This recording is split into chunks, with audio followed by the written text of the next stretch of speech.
some of Modifius's other games that they have space-based though. So like Homeworld, and they have one that's coming out also. Like Homeworld, and they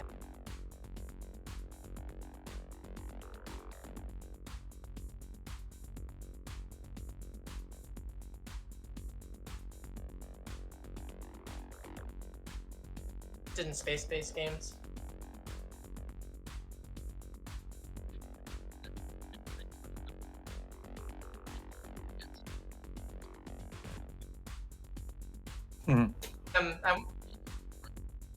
I have to build a desktop, so one that's more powerful than the laptop I'm using.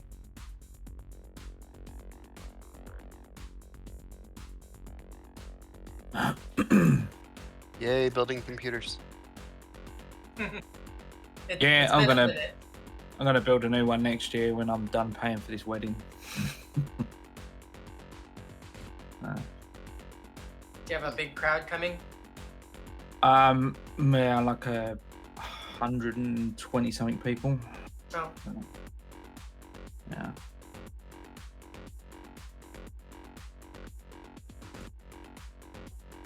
What are we doing? Right, where are we at? Where are we? People, let me just check the chat. I will attempt to be some sort of ringmaster here.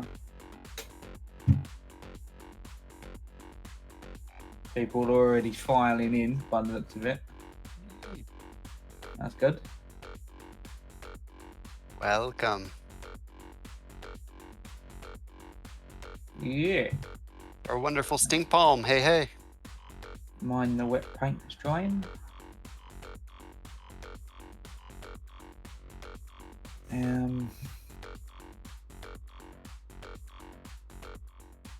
Where's this? Hang on. Where's what? Get the. I'll just get the. I'm just trying to find the schedule. I ate it. We start 8 minutes ago. No, not necessarily for us. Ah. Just thought I'd do Rob a favour and find the channel schedule while I'm away. I see.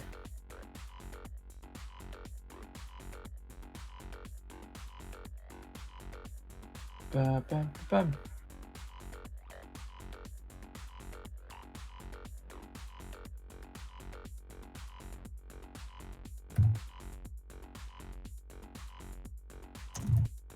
Okay. Yes, practice a little bit of GTA.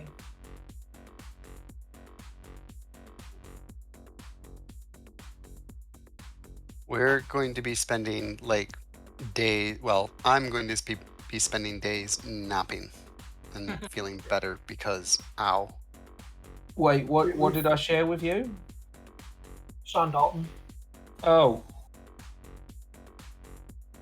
I thought I was being really on the nose and obvious with that name. I'll be honest with you.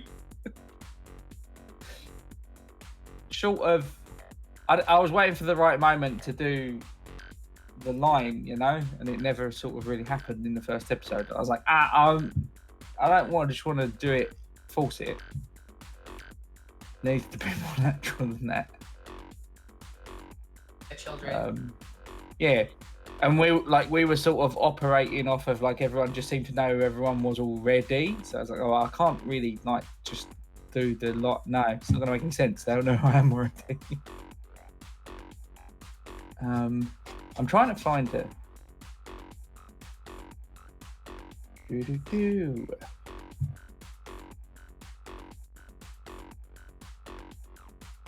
we go.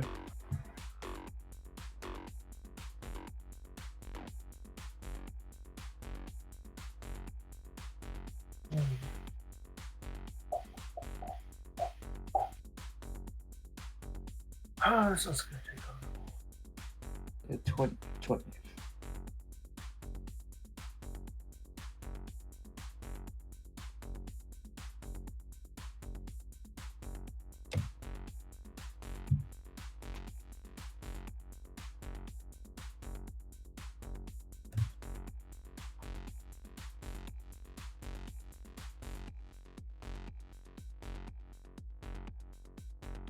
All right, so I've managed to find a schedule, a channel schedule.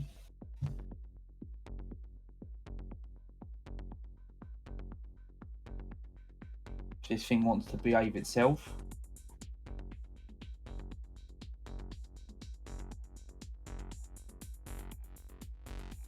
I mean, there's stuff going on this channel, every day except Sunday and Monday. Yeah, much. Pretty much, yeah. And even then, I think Rob and some of the other GMs run an occasional stream on a Monday with like a sort of it's like a GM roundtable, isn't it? But I found quite useful setting up the Red home game that I was playing. When we were all allowed to go out and see each other again. So that was good. But yeah, Tuesdays they play Fallout with like Brandon plays Fallout with like Rob and Dave and Ellen from Roll to Cast, and that's a good stream. Check that out. Little plug for Roll to Cast as well. They're good people, so listen to them. Go find that podcast. It's a good one. What's Thursdays? Rob runs his stream on Thursday, doesn't he? Over on Sirenscape, yeah. Yeah. That's a Sirenscape game. That's right. Yeah, the Sirenscape game. That's correct. And then obviously the Mad Queen runs her game on before ours on Friday. Yep. So you get like a back-to-back. So do that. She's a wonderful GM, and I think what we're doing is sort of a little bit unprecedented as far as going to take this massive chunk of this really well-known existing law that doesn't actually, it's never been addressed. How old is going back to the first Fallout game? 96? 96? I think so. It was 94 and 96 was the first one. Yeah. Well, for argument's sake, we'll say just the mid-90s. So, Yeah. you know, 25-year-old IP that's never given any details of outside the United States, other than like China, because they're a big part of the law. And only not a lot about China. I mean, a lot of that's only in the background where it hasn't really been that much in the games. Yeah, it's only really like the Chinese military that are given any sort of attention, not so much everything else. You want to talk about Fallout 1? This is the survival guide that came with it. You have the Fallout ones. Yes. And the game was released. Yes, Now Stink Palm. Sorry to interrupt there.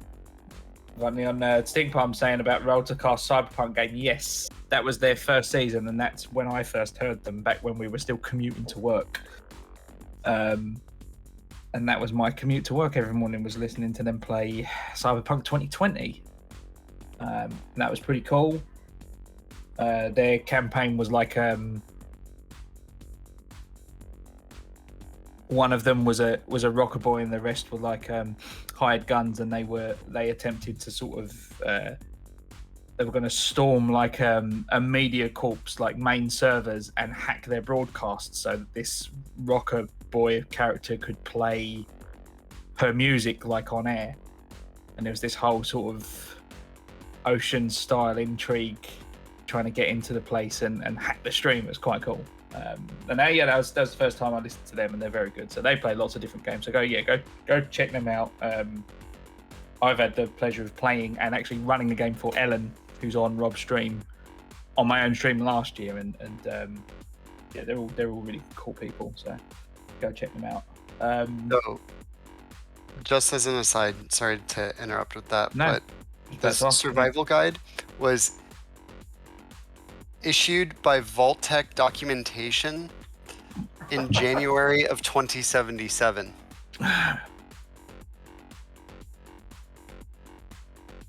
2070s. Right? That's nice.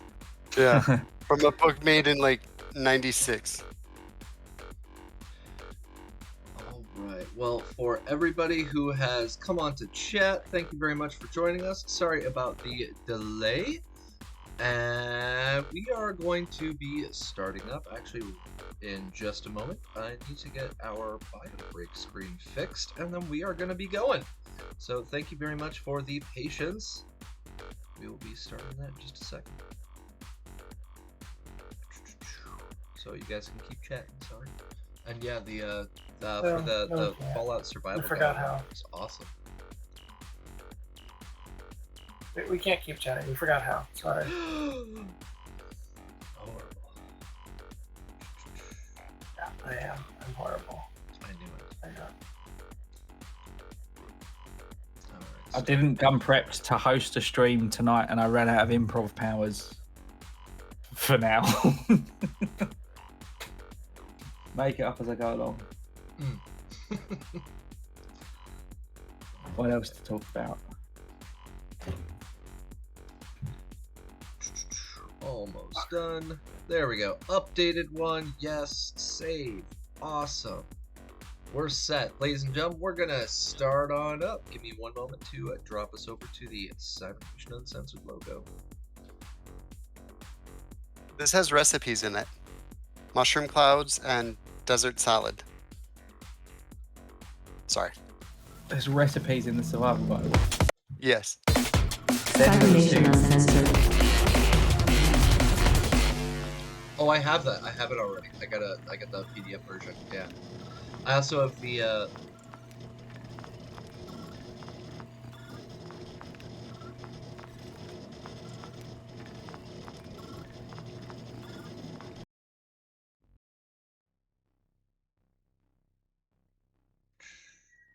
So you have the ladies PDF of this? and gentlemen, welcome. Oh, sorry about that. What's up, Violet Neon? Oh, I was saying you have the PDF of this? The Vault Dweller Survival Guide, yeah. Awesome. Yeah. Nice. Sorry, we are chatting about both Cyberpunk and Fallout because we are all massive tabletop nerds, and that is what brings us all together in the first place. Is we are all here on Cybernation Uncensored to enjoy some wonderful Cyberpunk Red, and our campaign is Cyberpunk Goes Nomad. And I am very happy to say that we are back in from last week. Our episode is up on now on YouTube for season 2, session 1. Today is season 2, session 2, and I'm joined here by my 6 absolutely fantastic players. And before we do our introductions, I just want to let everybody in the audience know about what's going on for our scheduling. Is that next week it is Thanksgiving weekend, and we are not going to be here, very, very regrettably, because all of our wonderful players over in the United States, well, a lot of you are either going to be busy or with family, or hopefully busy with family and enjoying your vacations. And I'm actually going to take the opportunity to, now that both myself and my girlfriend are vaccinated, we're finally going to go on a trip together for the first time in a year and a half. So, very excited to go do so. That being said, next week we are off. This week we are on. So let's get our introductions, and let's start off with Mark. Go for it. Yeah, Mark, you can find me here, Captain Mark 87 on the Discord. Here every Saturday, here every Friday, like we were just discussing earlier, playing Fallout Asia, and Sunday nights for D&D over at twitch.tv/Heroes in Theory. We're doing a regular campaign suspended tomorrow night, but we are doing, because we've got one player out, but we're doing a one shot that's set 6,000 years before our game, but in the same setting, and it should be fun. So check that out. A couple of different players in that one. Got some guests on, some good ones. That's it. Yeah, I'm good. All right, thank you, Mark. Chuggy, go for it. Hey, I'm Chuggy, Chuggy305 here on Twitch, and I'll be playing T-Bar the Nomad tonight. and hopefully get rich by going all in on red. Swear you and Raven are going to be the death of me. That's the guaranteed fact of life now. Raven, are you here with us? Just having technical difficulties with my camera. Oh, no worries. My camera kind of shut down on me. Oh, well, you want to give yourself a quick verbal intro? Sure. Hey everyone, I'm Raven. Tonight I'll be playing your solo slash tech. You can find me all over the internet at Doña Trece Cuervo. Thank you. Awesome. And go ahead, start getting your camera fixed up. Hopefully that works for you. If it doesn't, let me know, and I'll just reorder the cameras on the layout. It's all good. Next up, Johnny, go for it. I'm Johnny Drop. You can find me here every Saturday night playing Remy Johnson, your tech, and every Friday night playing Minsky, the nurse handy in our Fallout Asia campaign. You can also check out my SoundCloud at Arxon, and I'm also lurking in the Cybernation Uncensored Discord at Johnny Drop. Awesome. Thank you. Next up, Vampire Bites. Vampire Bites. You can find me here every Saturday night playing Mojo, the lawman turned nomad. I am probably starting to go into some variety streaming when the mood hits over on my channel. I don't have any other games running right now. I do know that either tomorrow or Monday I'm going to be doing an emoji workshop on how I make some of the emojis that I do. But I don't have a time set yet. I'm waiting to see when everybody else is not streaming. Awesome. I'm gonna have to figure out how to drop by. I got school tomorrow, but I think I might be able to at least catch the VOD because I'm always wanting to learn more. Those are a few of the emotes that I just dropped in the chat that I've made, and I can turn something like that out in about 15 minutes or so, especially if I already have a design in mind. Awesome. Well, thank you. And Violent Neon, go for it. Hey, I am Violent Neon. You can find me here every Saturday as your very angry, sleep-deprived nomad. And otherwise, you can find me on Cybernation Uncensored's Discord as Violent Neon. Awesome. And ladies and gentlemen, my name is Zach, aka Capricious Nature. I'm the GM here for Cyberpunk Goes Nomad, and I am the GM. For me, it's Saturday, but yesterday I ran the Fallout Asia game, and we are excited for both of these wonderful campaigns. I've got amazing players on both streams. I've got a huge amount of support from the community, so thank you everybody for showing up, turning out, playing with us, dropping in comments, all of it. It's wonderful. When it comes to our stream here, you can see on there we've got some wonderful support as well from Outworld Sounds. They're the ones who provide our amazing music.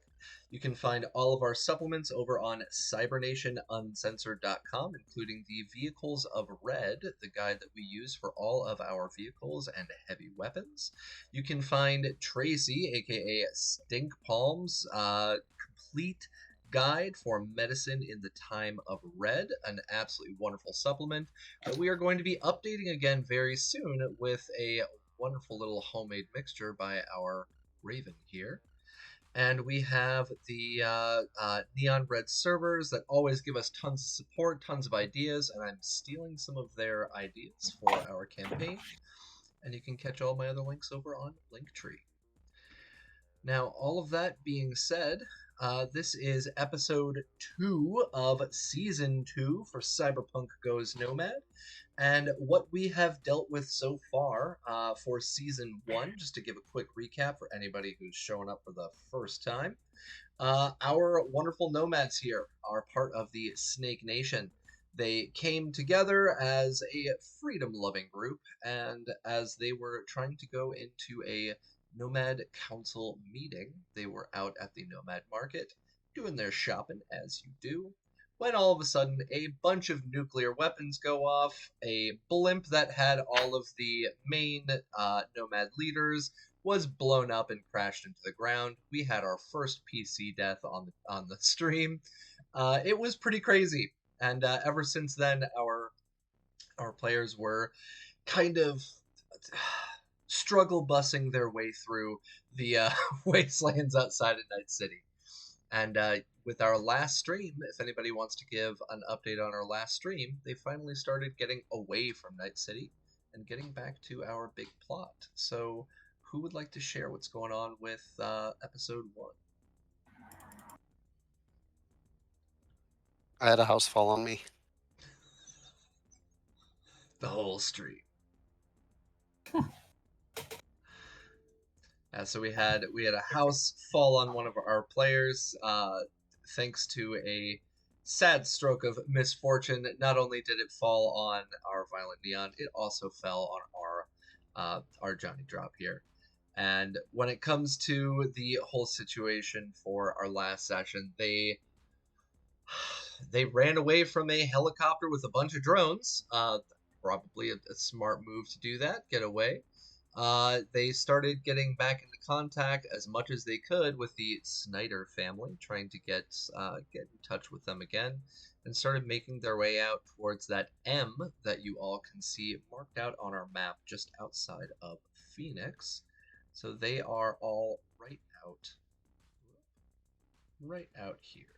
So, as far as the people that were not there when the house fell, all we know for sure is arrangements were made to meet Mama Snyder for a second time. And for a second time, there was trouble waiting. That's, yeah. For those of you that weren't there, yeah, that's what you'd be aware of. The information that we got from Neon before he crashed out in his tent was, I don't know, I went to sleep and then the house fell on me. So, yeah. As far as we know, it might have been an ambush or who knows what. So, yeah. Yeah. Fun times. Yeah, so for the situation that you all witnessed, you came there and started helping our 2 nomads. Let me switch over to our player name screen. You came in, you tried finding both Domino and Remy and dug them out of the wreckage of these 2 buildings. We also had a very momentary detour over towards Las Vegas because T-Bar and Calamity like making the GM's life as rough as possible on a quick smash run, which wound up being very successful. And Chuggy's character T-Bar, the poor alcoholic that he is, was able to kind of max in a nice haul of smash to keep him satiated for a little while. And both of them have ever since been actively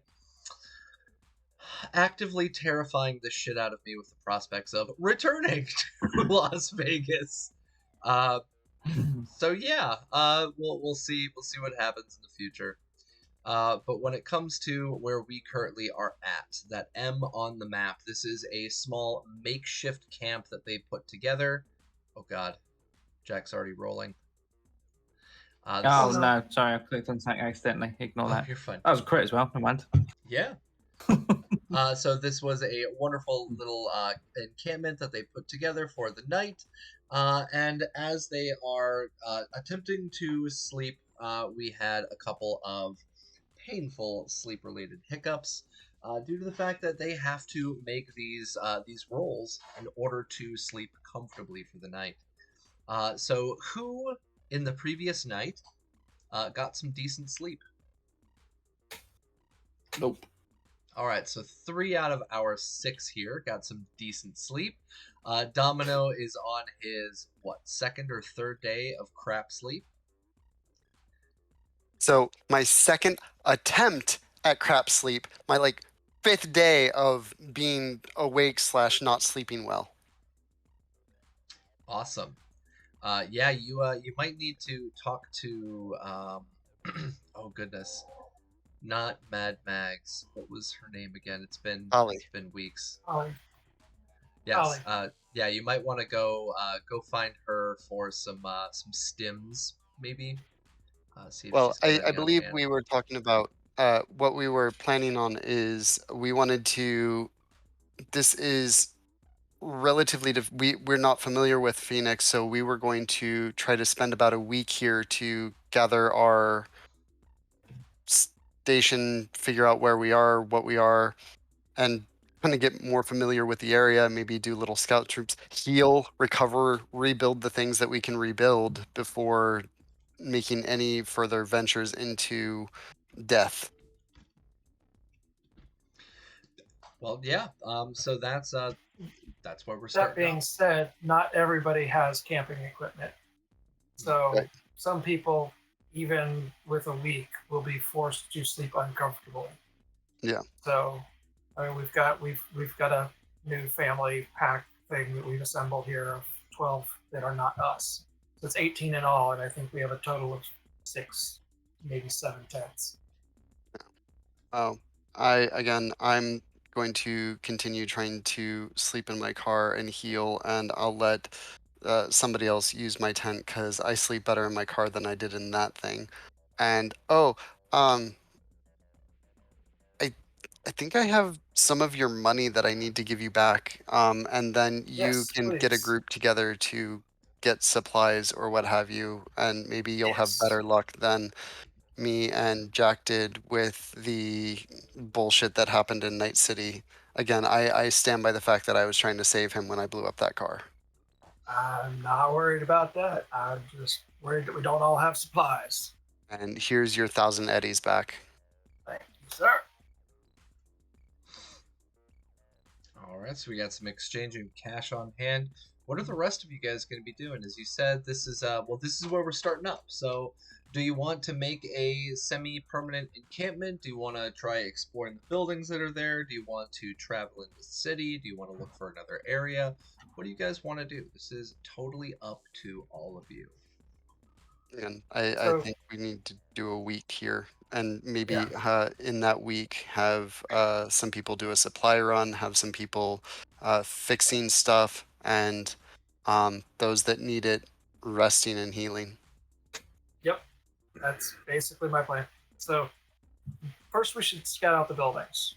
One, make sure that we're as secure as we can be here. See if any of these buildings are usable as shelter. Obviously, the one that fell down wasn't, but we need to inspect that kind of thing first. Give it the old shove on the sides or something, make sure it doesn't fall So down. we just I don't know. send Remy and Domino into each one and see if it falls down, and No, if it doesn't, No. we'll know if it's No. safe. Not thrilled about that plan. no. Send in some red shirt. Some red shirt. Woo! We've got 12 head disposable NPCs, right? Harsh. No, Harsh. Can you call some backup? They're also going to be some of the ones working on if some of those buildings can be salvaged into shelters. They're going to be the ones working on building their own temporary homes because they don't have their own tents. So it does make sense for them to inspect them Are and these work on buildings shoring them up. like single family home style buildings, or like office buildings? Like by buildings, what kind of structures are we actually talking about as far as size? So the one Single that family homes. the one that you guys had gone into was like a little setup of duplexes, and the building collapsed in on you. The other buildings in the location, if you remember, there was library, there was a bookstore, there was a church, and then there's also a collapsed structure that you guys don't really know what the hell it was. It may have been a gas station or some kind of like convenience store a long, long time ago, but it has been dust blasted and sand blasted to virtually unrecognizable rubble. The rest of the buildings are still standing, and because of that, those are the ones that you guys saw when you came into town. So there was the bookstore, there was the library, there was the church. Yeah. Well, I mean, we need to check them all out one at a time. Roll a random die, see which one we pick first. Yeah, no worries. Up to you guys. Oh, and there was a. Was there a clinic here? I'm trying to remember. I lost those tabs. So, was there a clinic? I think we had mentioned that it looked like a house full of clinic in this front. I'll say yes. You know what? Screw it. Fuck it. We'll do it live. There's a little clinic there. Collie should check out the clinic and go with somebody to, check for structural damage first and rot and decay. See if it's safe to enter, and if it is, she should probably see if there's anything worth salvaging, and if it's safe enough to be stable, she can set up the clinic in there, and that's where Domino, Remy, and anybody else that's injured can crash. All right. So what do you guys want to be doing? Because Kali's an NPC. Are you guys going to go into any of these locations, or what? I think Mojo will take 2 people, and he's not terribly particular who goes with him. We go into Phoenix to see if we can get at least enough tents and bedrolls, label beds for everybody here, so that everybody has a place to sleep, just in case none of the buildings are stable enough. All right. So you're telling me you want to split the party again? Well, I mean, we don't want the 2 badly injured people to be going into the city. I mean, how long is it going to take to look through the buildings? Can't we look through the buildings and then maybe just all take a road trip to Phoenix? I mean, I can give the buildings a once over. Does it occur to any of? Let's look at the buildings first. Does it occur to any of you that and he points to duplex, that was booby trapped, and that's why it came down? No, it was old. Yeah, I don't reckon it. Just seemed like a old structure. Do you want to take that risk? Yes. We should maybe check that the other ones aren't booby trapped if that's the case. And who's the best person here to do that? And he looks pointedly towards Remy, who has a really high explosives. I'm Mark knows he does. Remy and Calamity have both proven their talents in tech. I think Remy a little more so, but Calamity's up and coming on that. Yeah, well, if we find a bomb, you definitely don't want me poking about the thing. That's all I'm saying. I'm going to help investigate the backseat of my car. As you should. I do still feel a little rusty after that incident with the building, if Kali's got any uppers.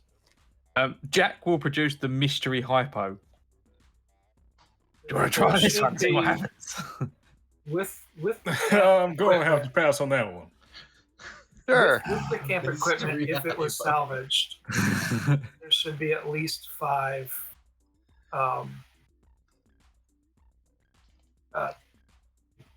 picker-uppers. Yeah, for the camp that you guys That's had if they set up in survive that the little camp. cave. Well, the camp that you guys had set up in that cave / overhang, whatever you want to call it, it was a full tear down. So you had your lawmen go in, tear things down, then come out.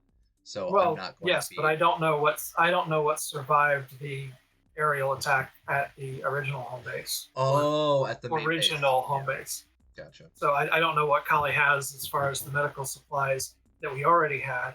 I know that whatever was on the list that Mags got, we got everything on that list, but we never detailed out what that list was. And that was food and medical supplies were the only two things that she actually acquired before dying with the rest of the money.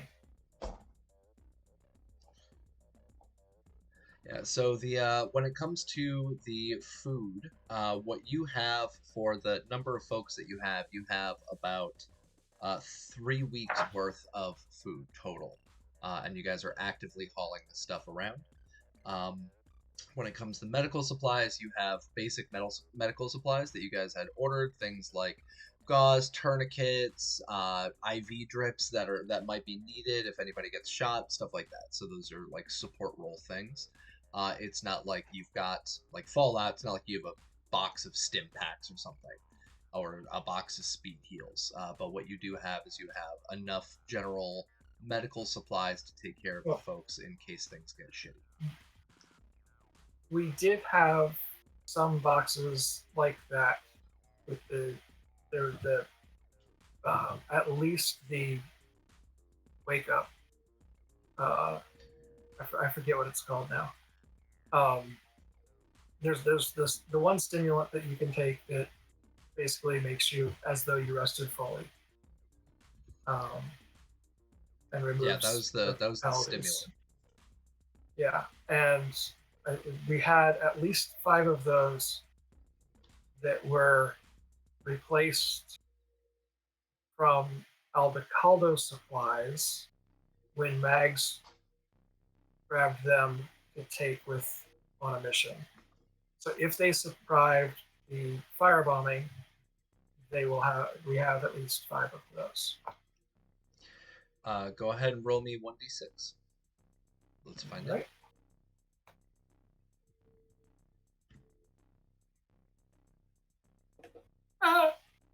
So there's one left, and it is called Surge. It is known as Surge. Surge. Yes, that's the one. There's Sorry also, for bad roll, guys, but well, there's also a lot of other stuff that can be made as needs be. Shout out to Stinkpalm for the wonderful medicine in the time of red. Even our techs here have the capability of making up their own like street style meds, and of course, Kali has the ability to make like pharmaceutical style medication. But that would require both time and some resources, neither of which she's really had because she's been taking care of the physical needs of the folks there. Because there were several that were injured, and then you guys also picked up more people on the way there that are also injured, so she's just been busy. Domino, why don't you take that Surge? You are the worst off as far as sleep goes. I am, but I'm going to. Remy needs it more because if you want somebody to help search buildings and shit for explosions and whatnot, him, not me. For explosions. Explosives, but yes. Words. Yeah, if I find explosions, I'm too far gone. It's too late. It's too late. It's too late for me. Run, save yourselves. Look, you want me to try to say the right words right now? Or not? You want me to word, or do you want me to not word? Sleep. Yeah. Sleep now. Okay. Yeah, Remy, go ahead and take the Surge. It's the last one. They can make more once we get stabilized. Let's get the buildings investigated to search what we're going to do. We're going to do conceal reveal rolls all around. Checking for what would we use for construction to see if the construction is still and the wood is still sound enough to. T-Bar's idea is that we just run up and kick one of the buildings really hard and see if it falls down. I'll let you to that. I'm willing to try. I'll let you to that. If one actually falls down when I run up and kick it, he's gonna think that was awesome. So yeah,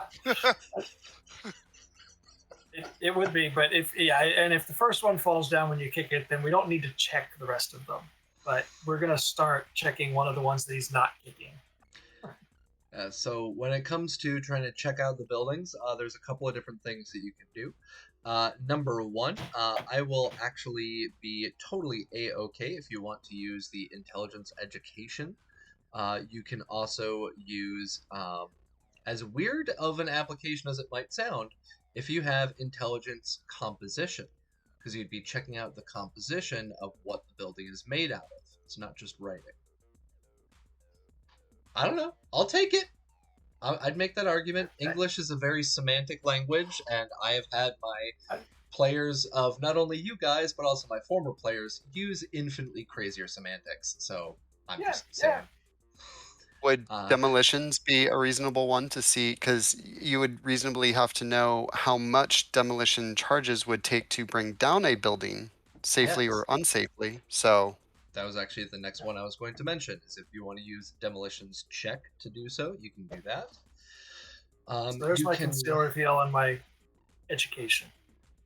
You can also go the building that I'm investigating. Use just a straight perception check. And so, what's going on, Vampire? What you doing? You guys are just throwing numbers at me. What's happening? I've given you all 3 rolls to be combined as you see fit. To be combined to some gruesome number around 50. Jack will walk around the outsides of the buildings for looking for because he don't know all about buildings, but looking for any obvious like cracks in the building. It's like, oh right, any layman could see there's a problem there. That's what that perception roll was for. All right. Give me 1 second. I'm going to see which building you guys are checking out first. All right, so you guys head on over and you check out the clinic first, and Kali comes with you for this one. What you're seeing is that the building itself, the exterior of the building, looks incredibly weather-beaten and cracked. So it looks like the walls themselves, all the way down into the foundation, are cracked. You find that there are 5 entrances. There's a couple of doors up in the front, there's a few doors in the back, but only one of them seems to be openly accessible, and there's also some pretty large windows up in the front. Somebody had came around at one point in time, they sprayed the place down with graffiti, and it looks like somebody at one point in time had been living inside. So that could be the open door or the accessible door that you can find.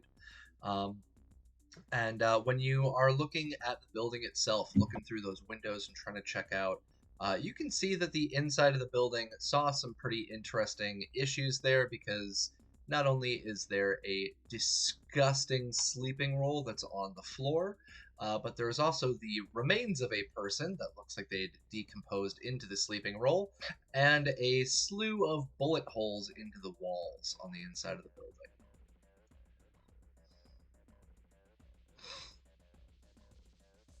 So what are you guys going to do? You're going to go inside, check the place out. You've walked around, you've checked all of it out. You want to go in? Chucky, are you giving it a good old kick? Yes, I will kick it before we go in to make sure it's safe. I will kick the building for you. Critical failure. You run up full speed, jump into the air to drop kick it, and as you're about an inch away, you just fall straight down to the ground. No contact is made. Give it a little bit of a push feel to the structure. The structure seems to be, at least other than the cracks on the outside, it seems to be standing. All right. Let's carefully investigate the inside. All right. So this is where I go into the wonderful Badlands Reveals generator. I'm going to drop that link for anybody who is interested in chat. This is what I'm using right now. What we're going to do is we're going to take a look at our stroke of blah, blah, blah. I'm going to re-roll. All right. So you enter the building, and what it seems like is on the inside of the building, as I mentioned, there are bullet holes in the walls. There's the decomposed, almost skeleton of what looks like a wanderer at one point or a vagabond at one point, who is pretty much melted over time into the sleeping bag on the ground. And inside the building, the air is still damp with the feeling and the smell of decomposition. But you can see on the inside of the building that there is what looks to be, coming from one of the back rooms, a slight glow, a whitish glow coming from the back of one of the rooms. Other than that, what you can see is that there is a pharmacy counter and there's a little appointment space in the back. This definitely looks like it was formerly a clinic. Yeah. That's the familiar smell of dead junkie. Yeah, okay. Let's look around here a little bit, but I don't want to stay in here too long. Let's go figure out what that white glow is. The shiny Yeah. thing. It's a good idea. Yes. Yeah. Arms Head out. through. Yeah, head Shoot. through with Guns Mojo to out. where the shiny thing is. Shotgun. Shotgun at the ready. Yeah, revolver out. All right, and I just want to give a really quick shout out. Thank you to Abyss Darkstar, or Darkstar. Sorry, not Darkstar. Abyss Darkstar for wonderful raid. Really appreciate it. So you guys head into the building, guns drawn, trying to figure out what the hell's going on inside of there. And so you're heading for that back corner first, one that has the slight glow coming from back there. Okay, so as you head back there, you open up the door itself, and what you can see is there is one of those really, really old, very seldom seen today, CRT television sitting against the back wall, and it is on and tuned to what seemed to be static. It is silent, there's no sound coming out of it, but you can see static on the television screen. Oh. Just takes a sideways look at it. It's like when I used to watch It's a Knockout as a child. Get right up close. Kind of not touching it, but looking over, looking behind it. Jack being the only person in the party that probably grew up with one of these. Does anything look strange? Maybe Mojo. Mojo's older. Okay. Yeah, so we both probably have an idea. Look it over. Does anything look unusual, out of place for a CRT monitor, or does it just look like a... Just looks like one of those old school CRT monitors. Looks like it, from our timeline wise, it looks like it was probably made back in the 80s. Nice, big, thick CRT screen, probably about yay big-ish. Looks like it's got dials. It doesn't have a clicker. Yeah, there's no clicker. It's got dials and rabbit ears. Can't forget the rabbit ears. Or rabbit ears. Yes. So yeah. And there's nothing else attached to it at all. There's, of course, it's plugged into the wall. Yeah. This means the power's still going down there, then. Yeah. And with the stench that's going on in that front room and probably back here, I'm pretty sure this is a recent thing. These guys felt it was a safe place. They may have run out of food. They may have been killed by raiders. I don't know. But yeah, this is not a good place to get stuck. But if we set up as camp, it's probably not bad. Yeah. Alright. Can have a glance over it and then look at the mains at the wall. Is there a switch on the mains to switch the electricity off at the wall? What's a mains? Sorry, I'm using an English term. Like where it's plugged into the wall. An outlet? Yeah. Oh, are you talking about like the circuit breaker for the building? Or No, are you talking no. about like the light switch? Light switch. No, where the CRT monitor is plugged into the wall. Yeah, the outlet, the Yeah, wall. no, Yeah, the power, No. the power. Yeah. Is there no, a switch? not in Is there? America. No, we Not in don't do that. America. It's All right. it's fairly rare to have a switched outlet in America. It happens, but not very often. Yeah. Gotcha. So, cultural barriers, right? Yep. No worries. Because they're on all of them over here. Oh, That's I actually just kind of cool. I unplug like it. that. I like that a lot. Yeah. That'll save a lot of power. That would. Oh, Does. America, when are Yeah. you going to catch up? But yeah, there is definitely no light switch there. On the outlet. Jack kind of wants to take it with him, so he's going to unplug the CRT monitor from the wall, hoping nothing explodes, and take it with him. All right. So as you're leaning over, I'm gonna take a wonderful little lesson here from handsome Jack Napier. As you're leaning over, you kind of nudge into one of the rabbit ears, and for a brief moment, you hear coming through extremely loud, "I'll be there for you," and then you unplug it. Oh. It seems as if as you nudged into those rabbit ears, there was a little bit of received signal before you unplugged. I will recoil at the horror. We'll go back to campfire tales. Thank you very much. Yeah. And unplug the CRT monitor from the wall and carry it back to the cars outside. So speaking of light switches, I guess if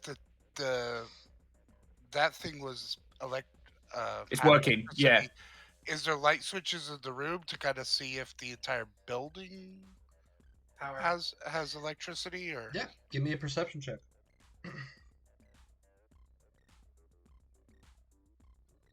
We'll blow ourselves up, aren't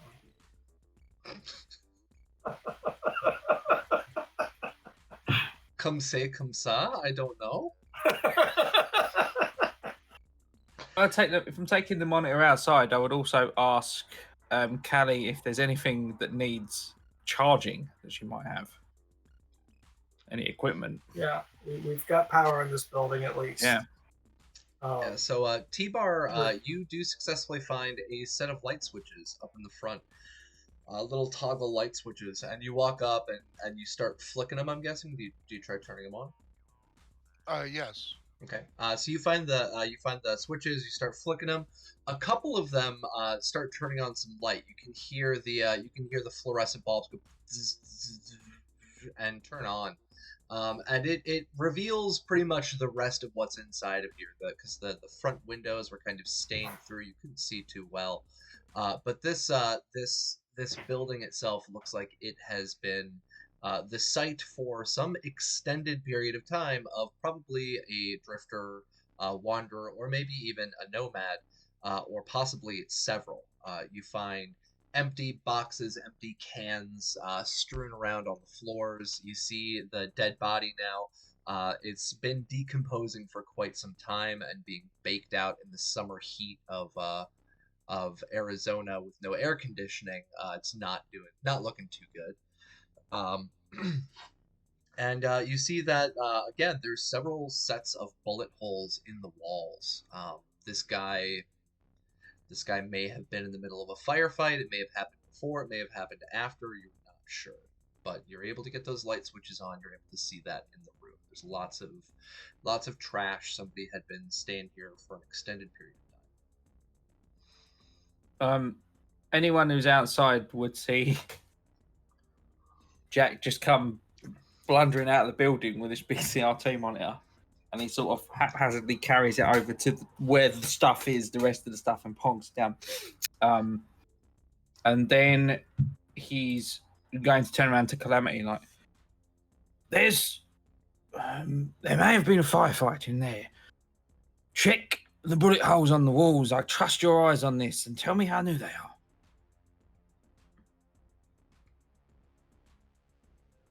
Take a look. Yeah. All right, so you head on inside. This would have been a perfect example of where we can use the 2d20 system for an intelligence and ranged weapon roll, but what I will actually have you do You can give me one of two checks on this. You can try to give me a deduction check, or you can try giving me a handgun check to see how recent do you think these might have been. Mojo likes either of those odds. All right, I've got perception, intelligence. Do you want to give me deduction? Because you can see them. It's pretty clear in there. You've got a couple of those fluorescent lights going on. So 16. The holes in the wall definitely look like they are smaller caliber. You count 16 bullet holes across the wall, so it looks like there was probably an exchange of gunfire. And based on not only the dust that's inside of this room that's now getting kicked up by what you guys walking around, but also the level of decomposition of that disgusting body and the holes themselves just kind of being worn in, you're assuming that this is probably quite some time ago. It was not very recent. Yeah, this was a while ago. Lovely. Well, all right. It seems safe enough to me. I don't think anyone's coming back soon, no? That's what I'm hoping, yeah. All right. Suppose we can check the other one? Yep. And if Let's anybody move on to... anybody who's inside that building, you can give me another perception check or a conceal reveal check to see if you can find any loot inside the building or not. Or do you guys want to leave it alone? I'll look around. Okay. Do you want to take one of the +2s from chat? We got a few of them. Sure. Okay. So first probably +2 is should've. coming from Stick Palm. Thank you, Tracy. Go ahead, make a I roll. was too focused on other things. It's all good. Oh shit! All right, so that is a critical success. So T-Bar, you start looking around, and this is a perception. So you start looking around. You find a couple of different things. The first thing that you find is you find the magazine in the book rack that's up in the front. So you find a couple of different books and magazines. There's a sport magazine. There's a murder mystery, like kind of like the, what are those called? Those old Add pulp it to your collection. pulp tales and stuff. You see a a dissertation guide as well from like a medical journal talking about genetics. But you also find something else very useful. It looks like somebody had been taping up this rack to keep it working, and you found a roll of duct tape behind the rack itself. So you got a couple of magazines, couple of little books, and you've got a roll of duct tape. You also find a very, very old, very, very outdated. Let's see how old. You see a 45-year-old, very worn, very creased out, virtually unreadable topographical map of the area. So it looks like it was printed around the year 2000, and it's been worn away by time. Yeah, so I'll just knock the magazines onto the ground and take the duct tape. And You don't want the magazines for your collection? don't have any pictures. The I'll genetics just, one might. I'll just throw the duct tape over to Remy and say, you might need this. It bounces off my shoulder. He was not paying attention, but Whoa. So this heavy Heads duty up next roll. time.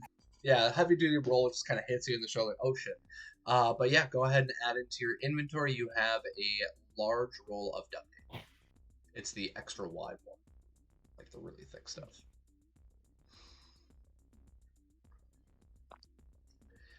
All right. Anybody else or no? We good for this building? I made my roll. It was really crappy. Okay. I rolled. For your perception check was for looking at the bullet holes. No, I rolled again. That was right before. Okay, T-Bar. yeah, Mojo, yeah. All right, so 19. You're doing perception. What you find while you're in there is, well, he knocked down that magazine rack. You find those magazines. You also see inside the back. You see sitting over by some very old, worn out, like what are those called, like ottoman kind of things. You see a children's coloring book. You also find what looks to be a what you call it, little action toy figurine, little Spider-Man.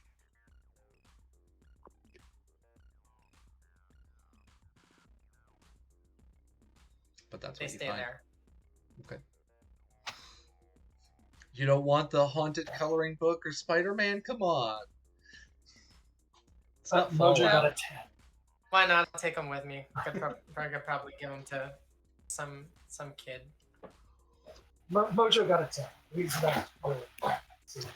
Yeah, so, yeah, Mojo, nothing. So, yeah, this is what you guys find inside the building. As I mentioned, there's a lot of trash in there. This would have been perfect for, like, Jianyu to come on in. But for you guys, not very useful. Wrong universe, but yeah. I mean, it's going to need to get cleaned out, but then we can use it the same as these dead bodies did. But I don't know who's going to be doing that cleanup. That's what you think. Wrong system. I'm gonna walk over to Remy and just say, I'm gonna head back over to the APC. You guys got this. I'm gonna go tinker around and see about tinkering around with the project. Okay. Let's go check out the church next. That has the most space, theoretically. It can be used for indoor camping, so we don't have to buy tents. Good. So we'll do the same thing and investigate the outside. All right, this time around, so I don't get inundated with 5,000 rolls simultaneously, can one person give me a perception check for the outside of the building? Okay, I've got a base 12. I give you way too much IP. That's ridiculous. How's the 32 look? So you immediately come up and start looking at the molecular structure of the sand blast. So what happened with this building when you get up to it? You can see that there was a fire here at one point in time. The walls, the roof, as I mentioned even last week, they're charred. Looks like the roof at one point in time had partially collapsed in on itself, but the building, the actual walls, look like they're still sturdy. What you find as you're walking around it is that there are only 2 doors, both of them, one up in the front and one in the back. Both of them seem to be kind of stuck. They'll require a body check to open. And there's a couple of different windows that you can see, a few in the front, a few in the back, and all of them seem to have stuff piled up against them from the inside that will also require a body check. As you were this looking... feels very familiar to the player, if not the character. I don't think the character was there then. I think that was Mags. As you're looking around, you can see that there are what look to be an outhouse in the back of the church itself, and the outhouse has some unknown smears on the door. But that is what you see as you're going around. We're not opening that one. Under any circumstances, You don't gotta we tell are me not twice. opening that one. I learned my lesson.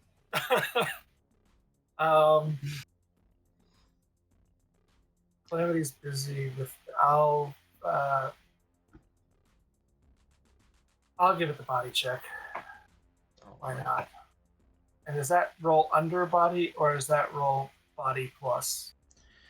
Yeah, so that's going to be body plus 1d10.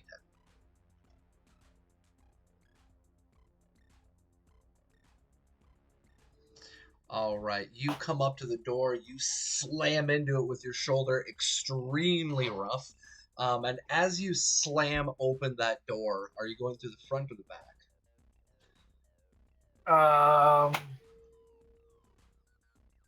lowest front, highest back. Back door. Oh yeah, coming in through the back door. Got it. All right, so you slam your way through that back door. Rough and tumble. That's Is how that a you drink? do it. Huh? Drink? I don't Is know. that a drink? No, that would have been the outhouse. Outhouse would have been a drink. So, ladies and gentlemen, outhouse jokes with unknown smears. Cheers. Mr. Mojo Rising, the backdoor man. Yes.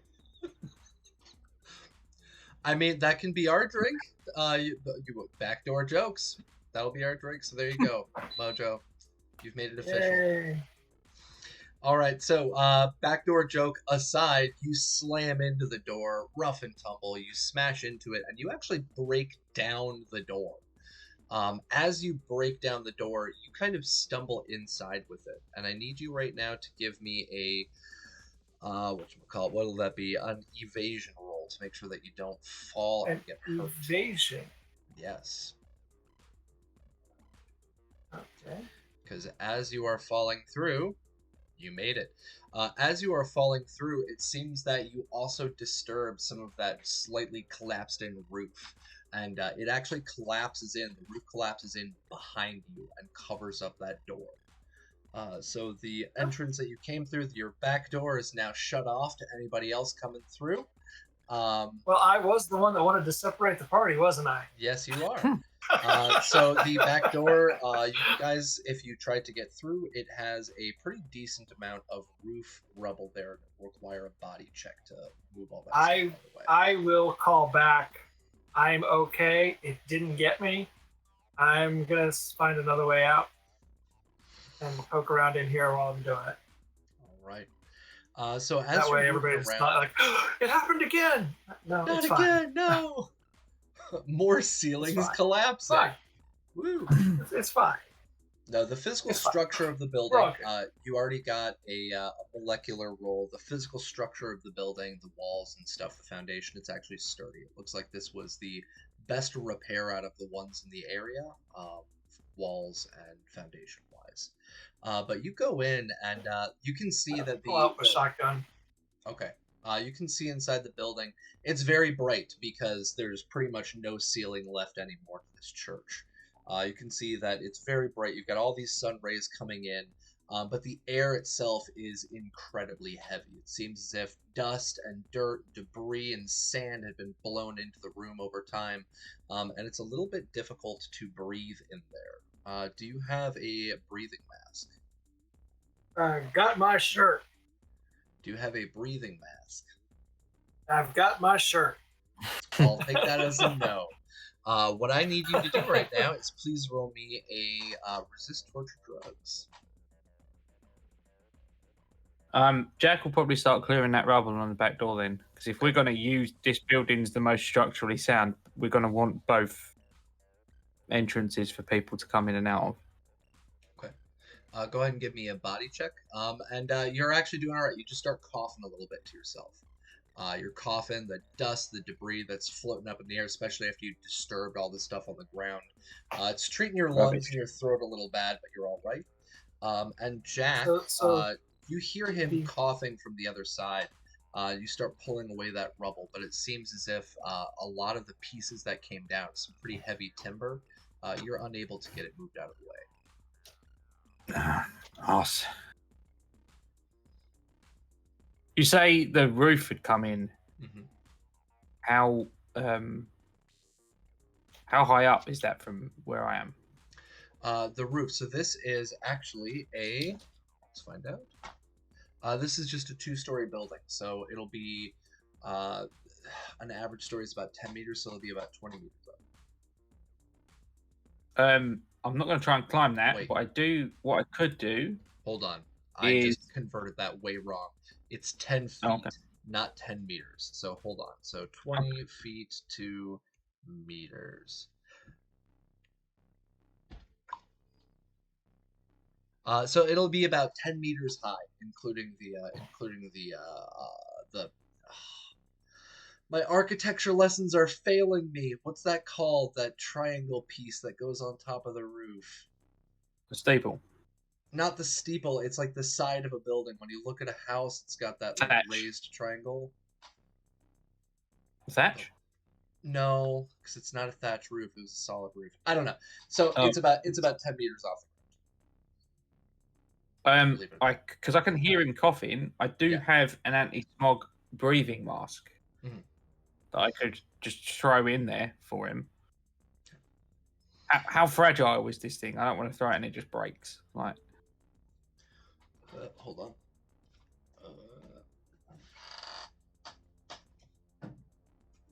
One of these guys.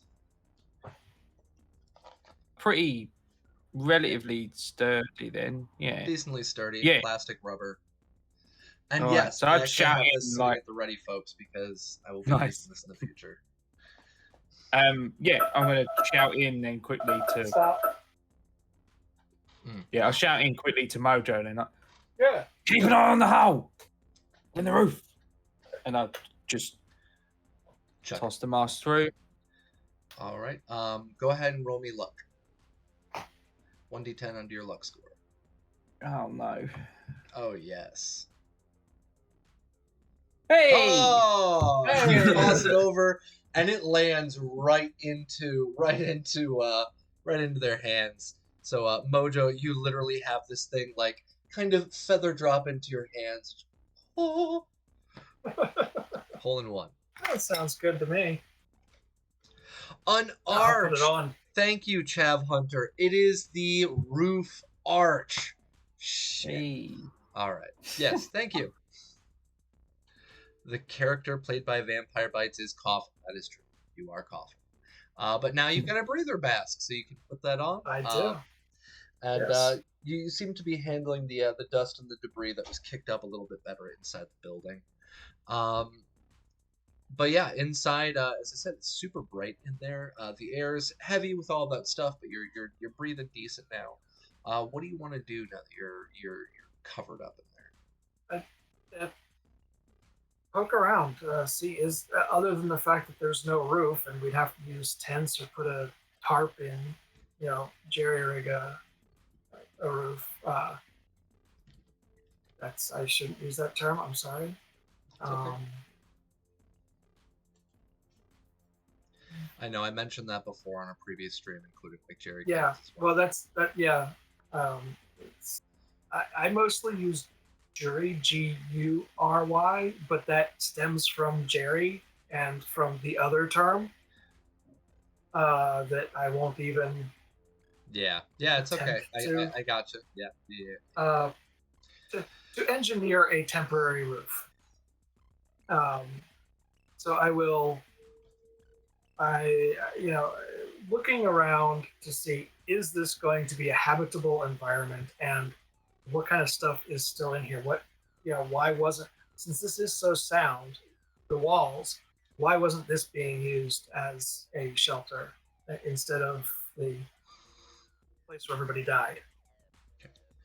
And just a heads up, for those of you who are in our audience, and this has actually been checked through by Artel Sorian, they do use the term jury rig, Juryrig.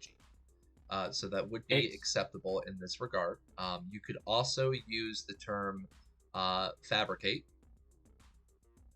Well, I did. Fabricate would be good, but I didn't want to confuse it with temporary. No problem. If I can settle some people's uncomfortableness about it, because I happen to have some formal education in this sort of area. The way it's to do with accents as well, like because the English would pronounce it like jury rig, because it's Juryrig, and it's a sailing term, and it comes from when a mast on a ship goes down, and they need to put a temporary one up. That's all that is. So I understand the other one, and we don't want to approach that. And it's because of similar terms that were used in sailing as well, where the etymology gets mixed up and yeah. So I understand, but jury rig is generally okay. It's just not jerry rig or going further than that. Jury rig sounds good. Because I did a JROTC. We were taught sailing as well, so that's why I've used that term. I generally try to avoid Jerry. So, It's just the sailing terms. No, Yep. Gotcha. shouldn't be too much issue. so all good. That's good to know. Cultural lessons from your local cyberpunk nomad Yes. group. Awesome. Etymology. Uh, Who's Jerry? Jerry? anyway, yeah. And Jerry knowing it's half Seinfeld. battle. Jerry McConnell? Jerry Seinfeld? Yeah. Jerry Seinfeld. Tom and What's Jerry? We don't want to be Seinfeld rigging everything here, Just What's the everybody's deal gonna- with all these yeah. sailors' masts just falling to pieces? So when it Conversation. comes to our situation here inside of the church, to get back onto our topic and away from etymology, Yes. because I'm not good with etymology. When it comes down to it, inside the building, give me a perception check or a conceal reveal check or both. It's your call. I'm going to do both. They are the same base.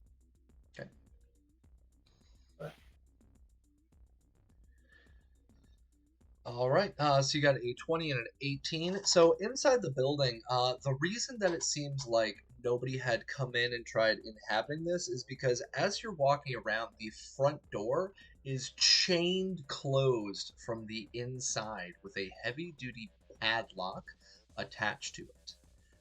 So it seems as if it had been locked from the inside.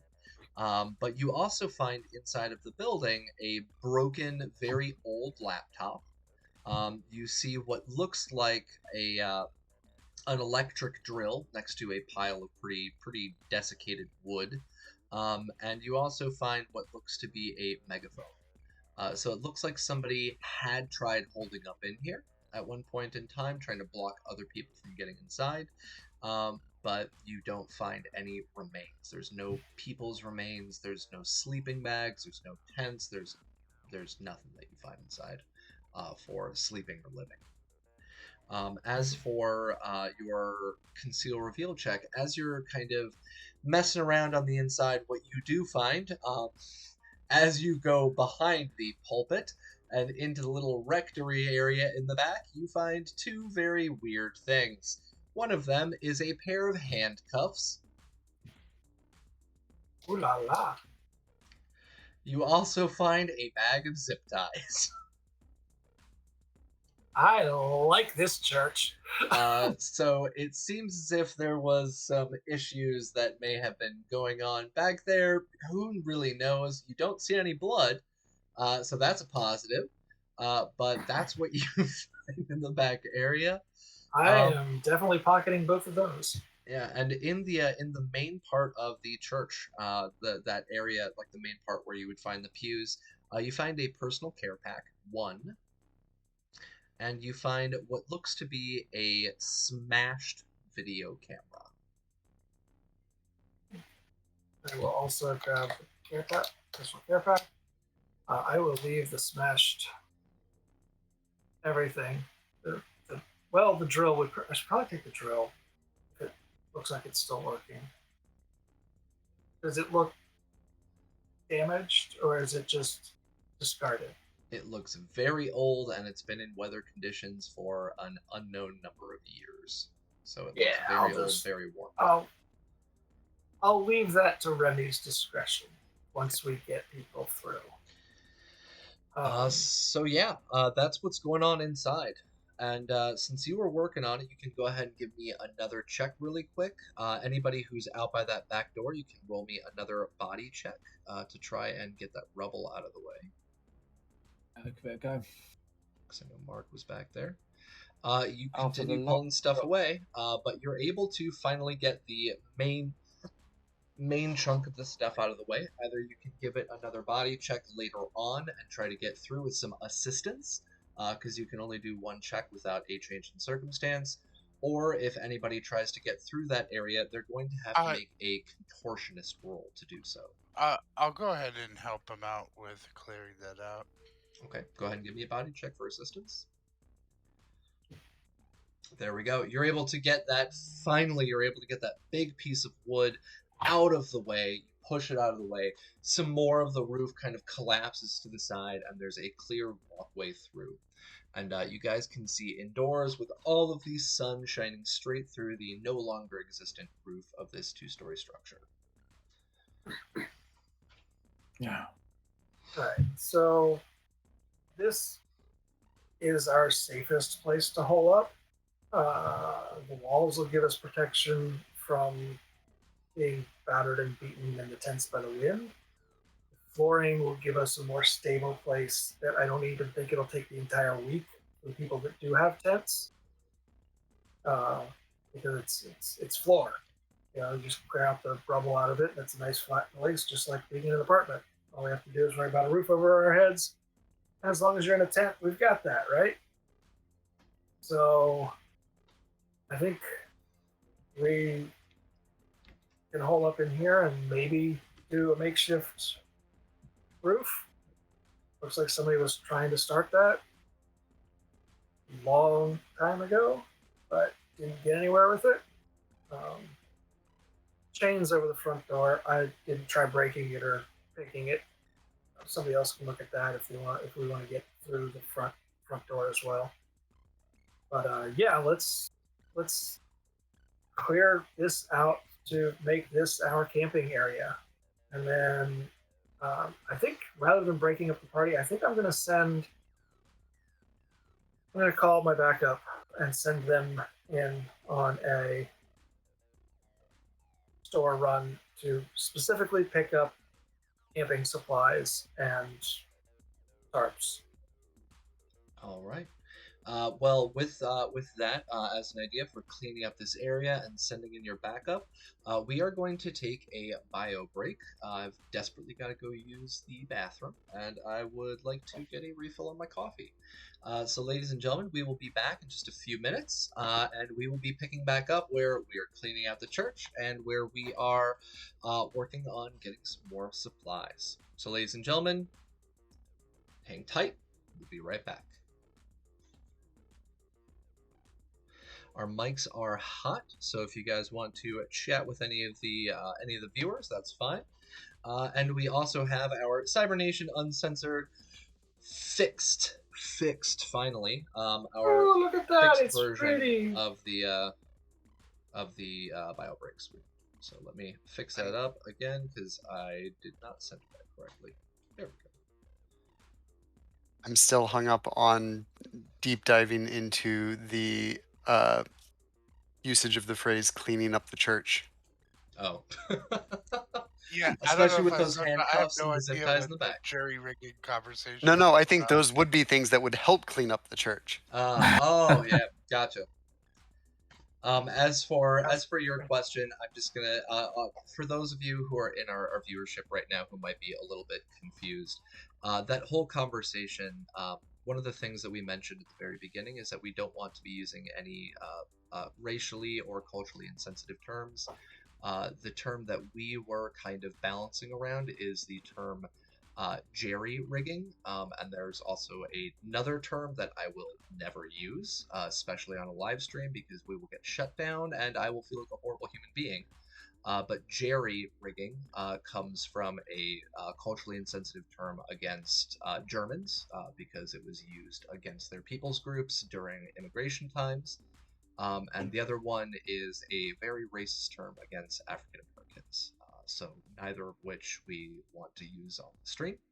The term that is now culturally appropriate and acceptable would be the term jury rigging, because that comes from nautical and naval terms, and it's and apparently it's the original usage of the word too.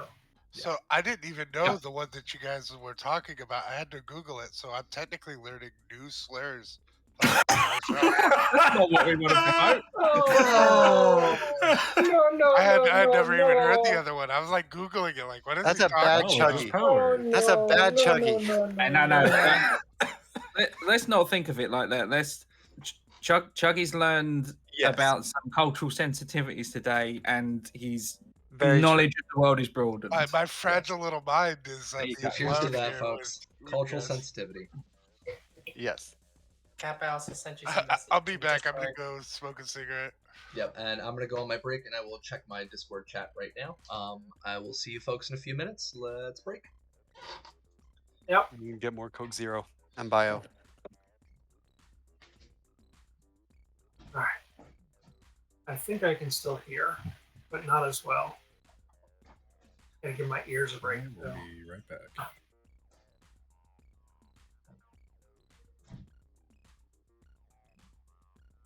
Or maybe not. Oh, yeah, I'm going to be right back as well.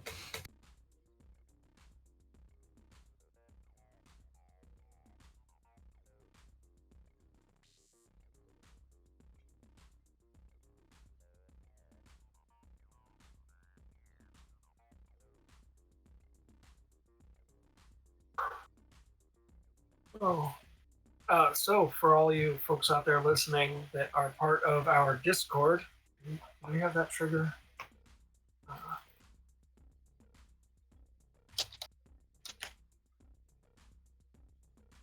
Apparently not.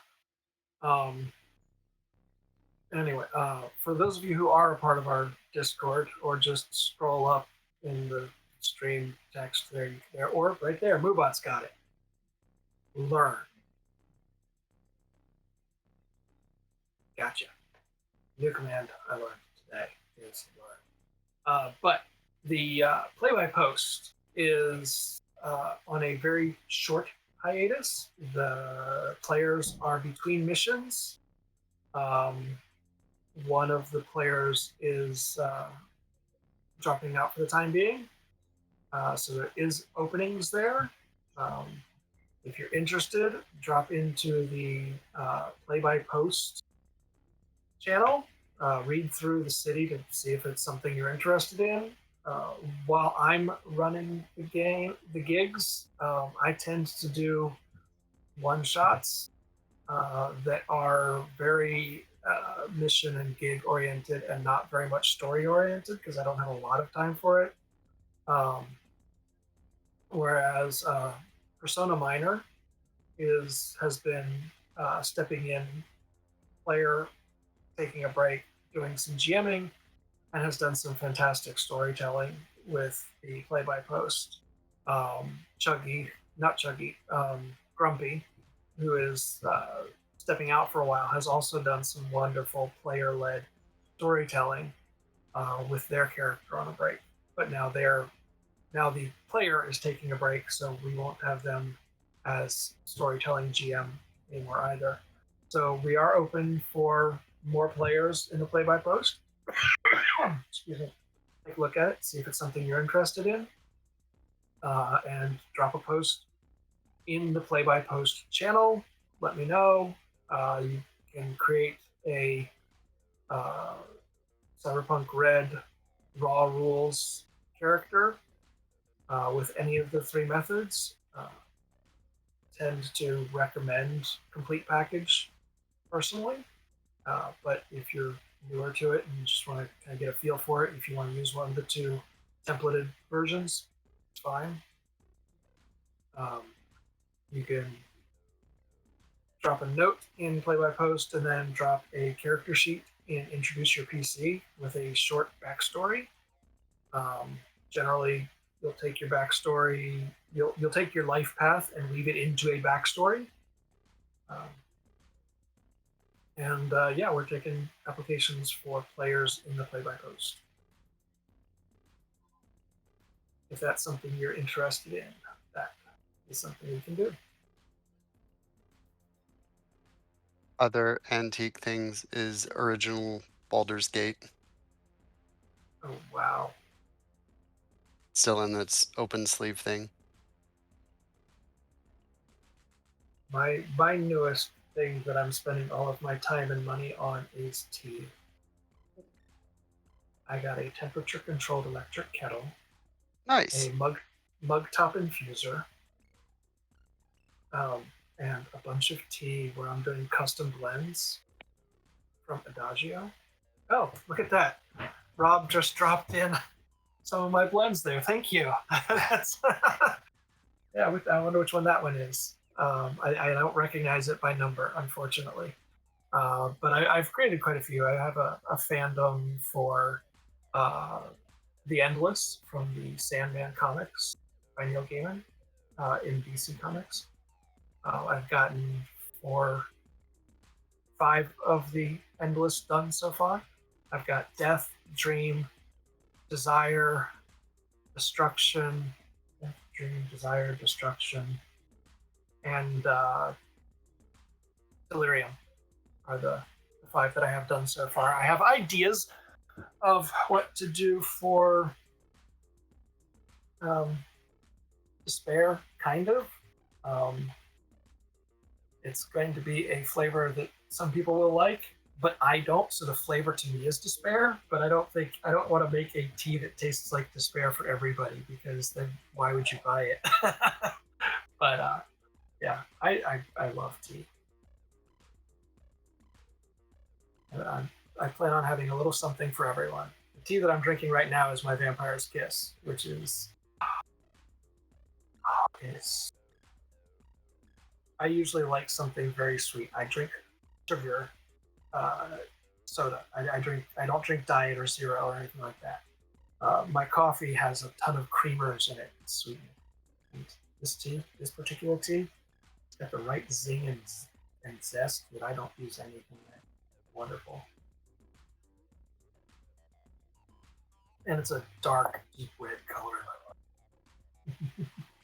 Hey, thanks, gamers on games. Glad to have you here.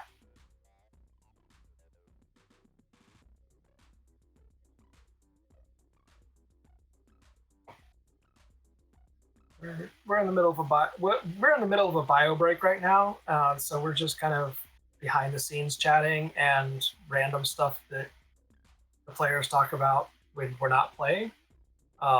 So, if you have a topic, those of us that are still on mic can talk about it with you. Make the poops. Well, that was Rob's game, and everybody take a drink for that one, right? Let's see. The Reds.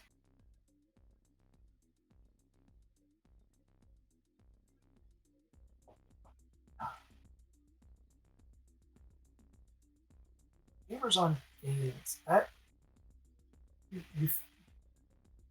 name sounds very familiar to me.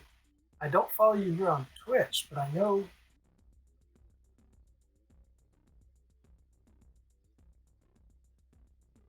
Pretty sure I know you from somewhere.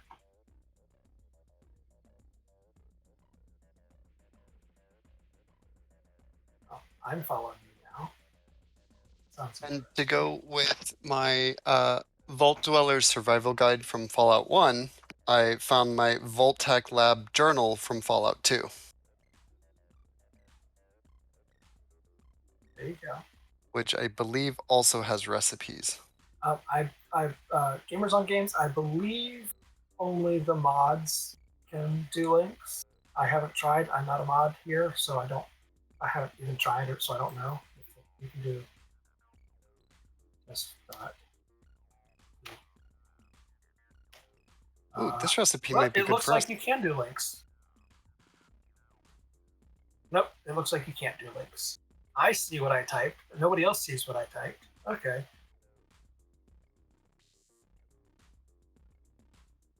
Yeah, I believe only mods can drop links.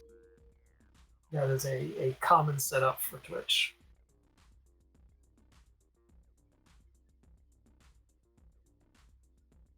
Yeah, Cybernation as a community deals with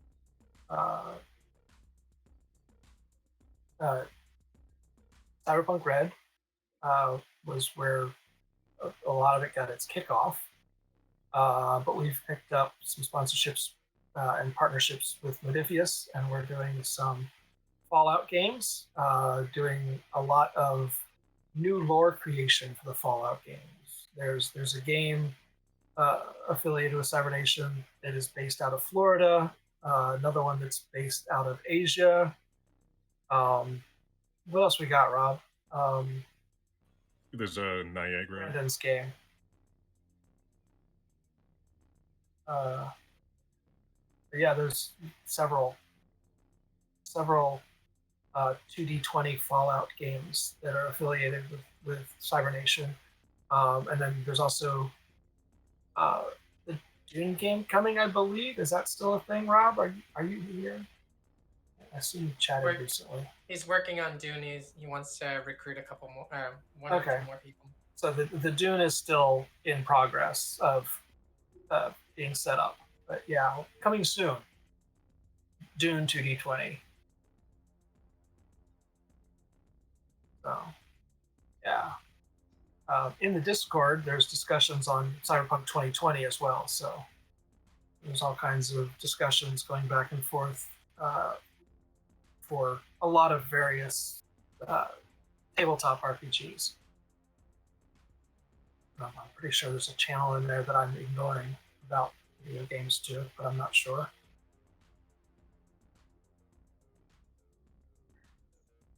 Oh, fuck.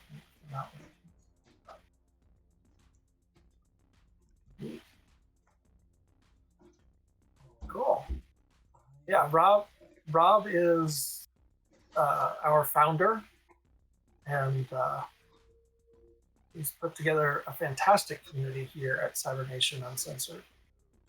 And he's had a lot of help getting there, but he's our founder, and he's put in a lot of hard work to get us to be a really awesome community to hang out with.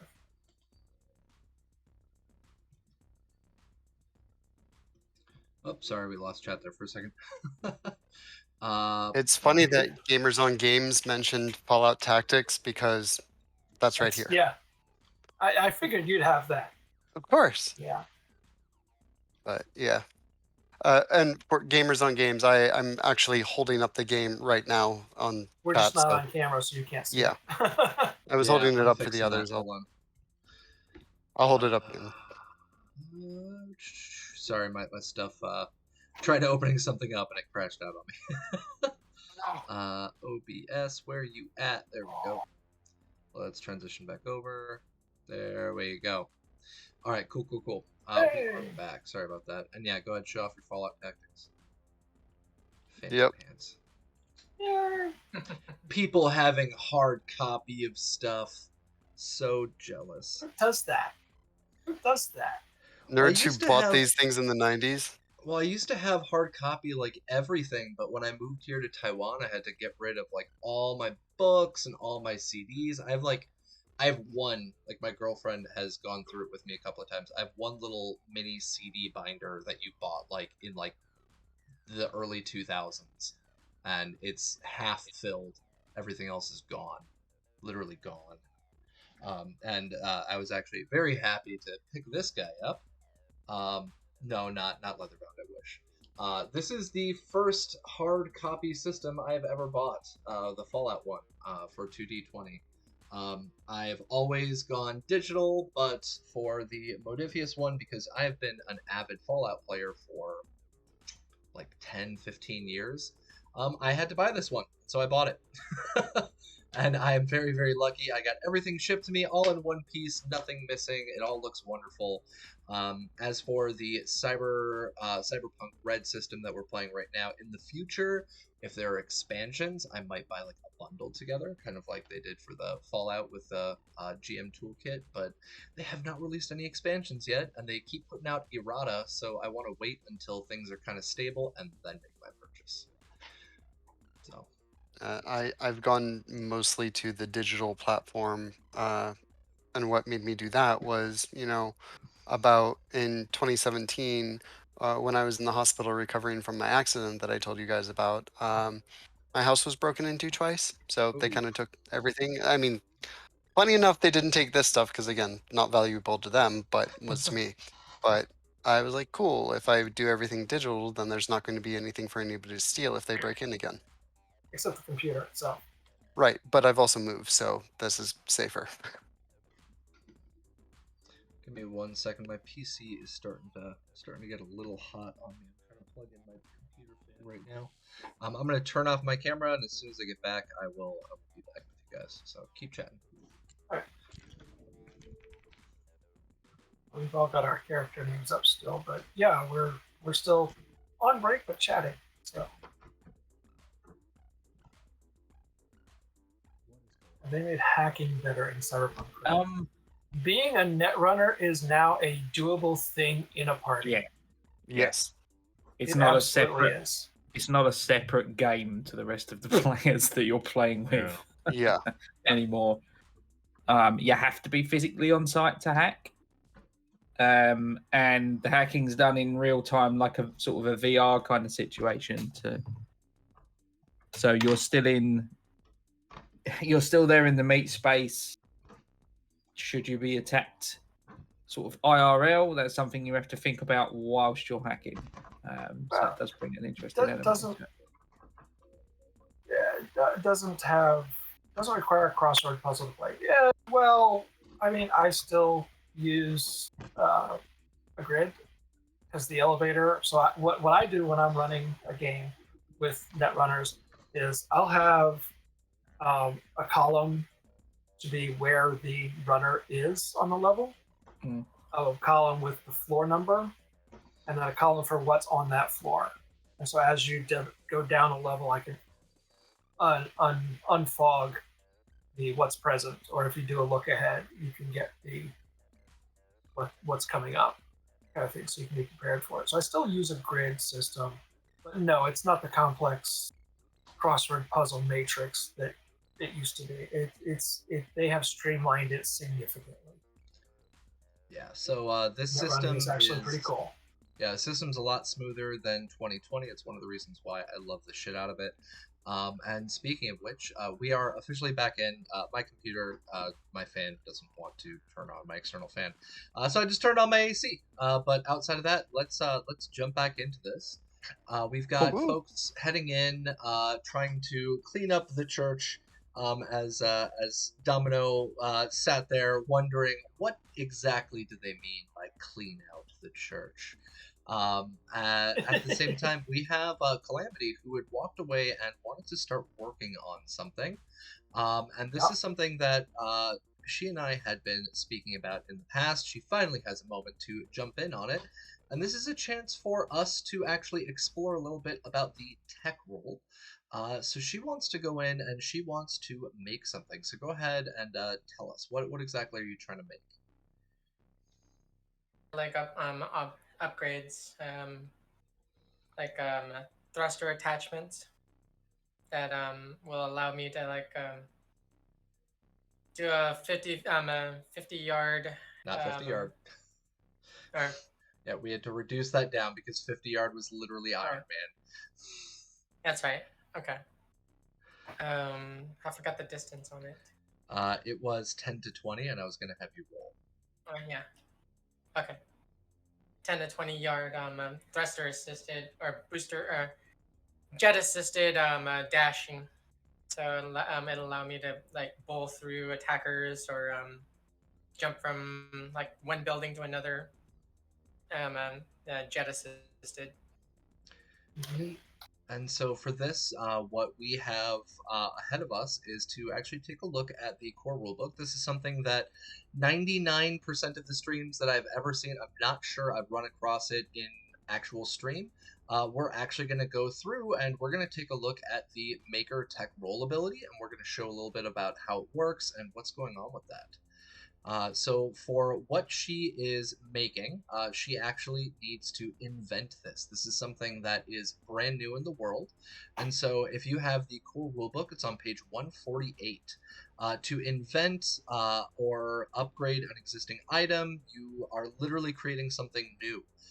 To invent an item or upgrade, you need to describe it to your GM, and she already did. I gave her the approval on a 10 to 20. So what I'd like you to do right now, we'll have base 10. Go ahead and roll 1d10, and this is going to be the addition on top of that for what these thrusters are going to be able to do. Okay.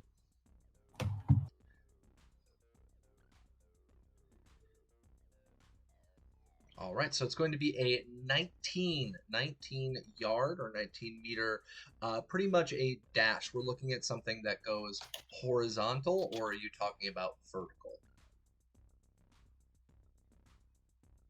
I could not hear that. Try again. Horizontal. Horizontal. Okay, so horizontal. This is going to allow her pretty much to like jet forward, kind of like the old Mega Mans from the video games. So we're going to be going through with that, and what has to be done for an invention is you have your tech plus your tech skill associated with the item itself. And so this is going to be tech and cybernetics because she is making cyber tech because she is making a cyber attachment.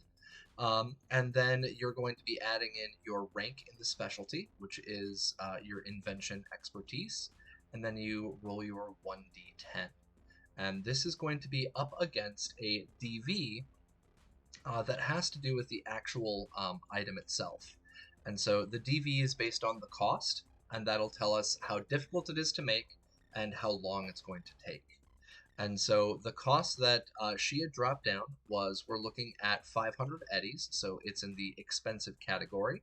The DV to beat is a 21, and the combined time is going to take 1 week of focus. And so for this, what you're going to do is you're going to, again, add together your tech, your cyber, the cyber tech, so those two together. Then you're going to add your invention specialty and roll a 1d10. So what is your tech at right now? Rollability.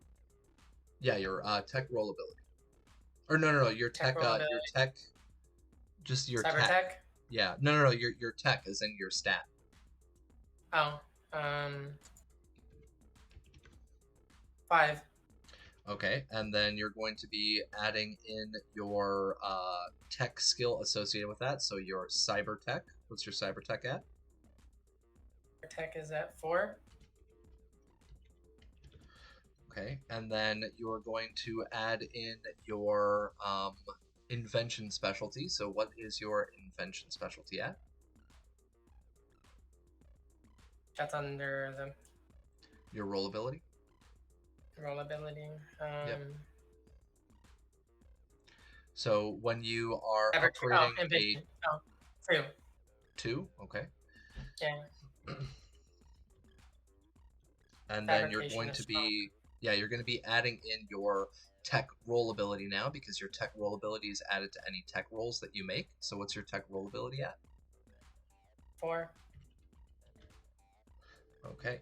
So when it comes down to it, I just typed all those out. So you're going to do a 1d10 plus 5 plus 4 plus 4 plus 2. So that's 8 plus 5. I can't math. 13 plus 2, 14, 15. So 1d10 plus 15. And your DV to beat is a 21. There is just a one button press that you can do for that, by the way. Oh, I'm breaking it down because not everybody uses the Roll20 system. This is something that I was actually very confused about before I jumped into Roll20. So I just wanted to elaborate a little bit. You just want me to roll a d10, or do you want me to go to the tech rollability and roll the invention expertise? Do it either way you want. I was just letting everybody on stream know how it's being broken down and how it's working. Because Roll20 is super nice for making it streamlined, but for those of us that don't use Roll20 on a daily basis or for all of our TTRPGs, it doesn't really help. Okay, I'll just roll a d10. Okay.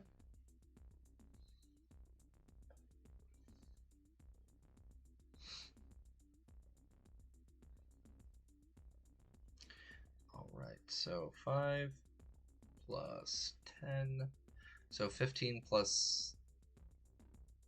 Is it 15 is your base for all this? Yeah. Okay, so 15 plus 5 is a 20. The DV that you have to beat is a 21. And so right now you're working on it. You start getting your stuff together. You're trying to invent this brand new cyber tech, and you're going to be spending about 3 days on this before you realize that you've messed up and it's the piece that you're working on is not going to work.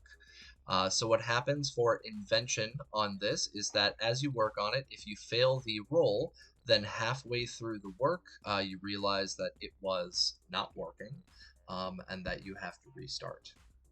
And so in 3 in-game days, you're going to realize, oh crap, I got to start this up again. But since you're inventing, you're actually not losing any materials right now, which is always a plus.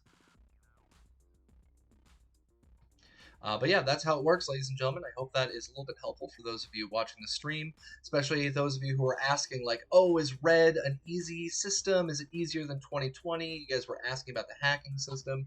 Somebody just posted on Facebook asking, like, oh, how's the system compared to 2020? Because 2020 was a little bit more difficult. So there you go. It's a lot more streamlined. A lot more streamlined. But yeah, so you leave and you go work on that. You go focus on that. And we have our second tech here, Remy. Remy, you've pretty much been called in by the other folks here to start setting up the shelter. What are you going to do? Let's try to figure that out to set up that shelter. Because we were talking about doing it inside the church.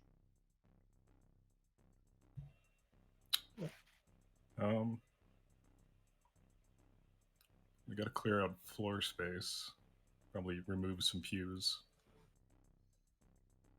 Okay. Is there anything you want to use your tech ability for?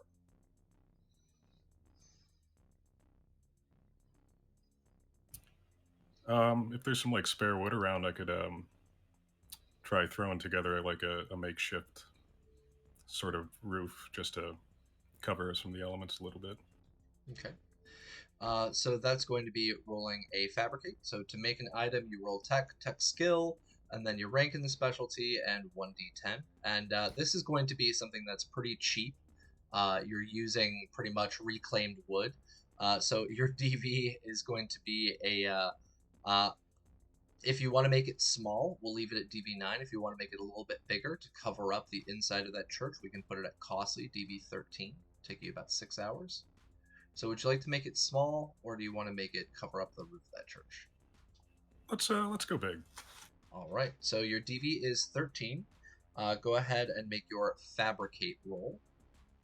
And since we've gone through all the specialty stuff, go ahead and just do it through roll 20.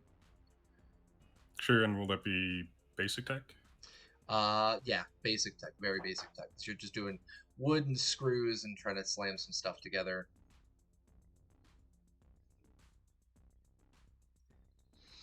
All right, and you rolled a 16. You got a DB 13. Yes. I mean, that's fine, but I noticed the -4. Didn't you take the surge?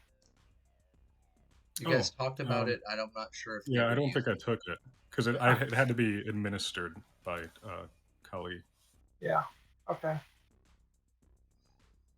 But yeah, you still got the roll. So you spend the next 6 hours inside the church. Everybody else is working on cleaning up the pews. You're scrapping the pieces of the pews, taking the wood from there, screwing and nailing stuff together, just trying to get this haphazard mixture up and running, and just covering up the hole that was the ceiling, so that you could try and get all this work in as a safe shelter. And after about 6 hours, you successfully do so. Oh, I just saw the... Goodness gracious. Oh my goodness. Okay, sorry. I just got flooded a little bit on my Discord. But yeah, so you're going through and you're getting all that set up. And in about 6 hours, so it'll be about a little bit past midday, you will be set. So we've got Mark, not Mark, goodness gracious. We've got Jack, T-Bar, Mojo, and Domino. All of you are sitting to the side from all the tech work that's being done. So what are all of you going to be doing? I imagine I would start making repairs to my AV from it getting shot up, taking some of the bullets out, patching them up.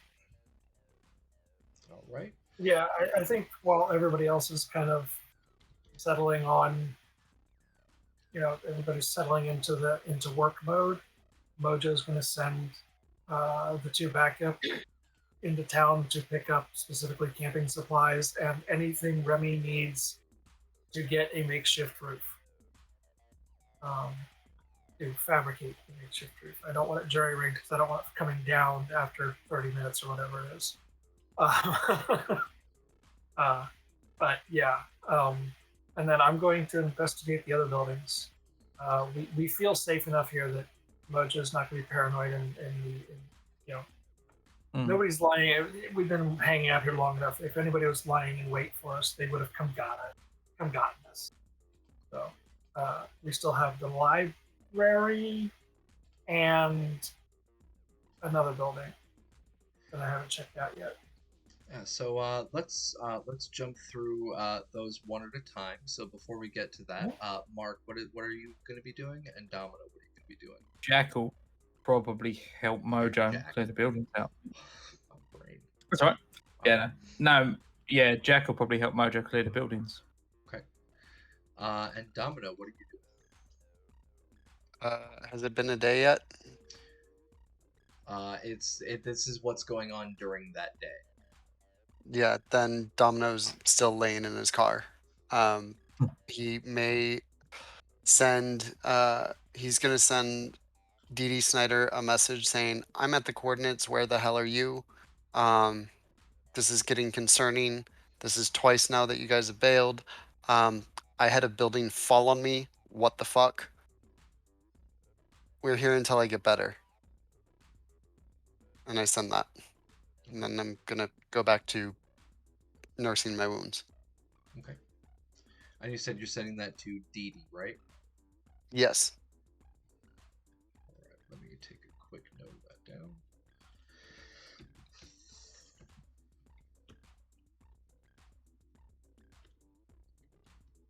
All right. Cool.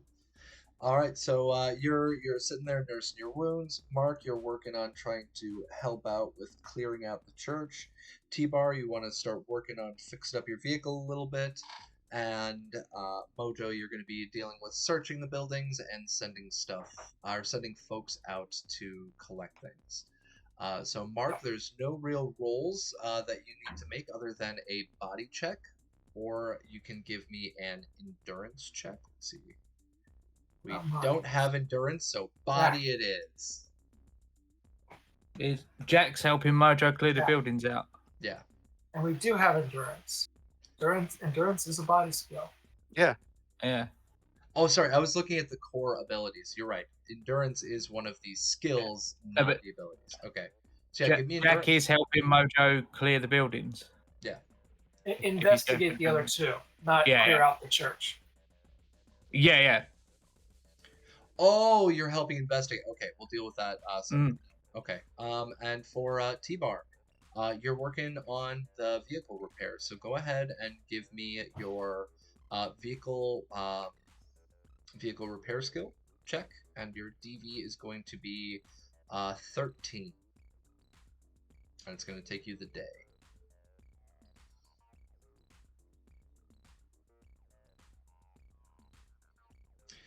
All right, so yeah, you are working on your AV. You're going to be spending the day, but by the end of the day, you're going to be able to repair it back to full. So on your vehicle sheet, you can put that back up to full again. All right. And for our other two, we've got Jack and we've got Mojo. They're wanting to clear out some of these buildings. Give me 1 second to make sure I'm not missing anything crazy on chat. I heard it taking 4 hours to hack. Yes, hacking used to be a huge headache.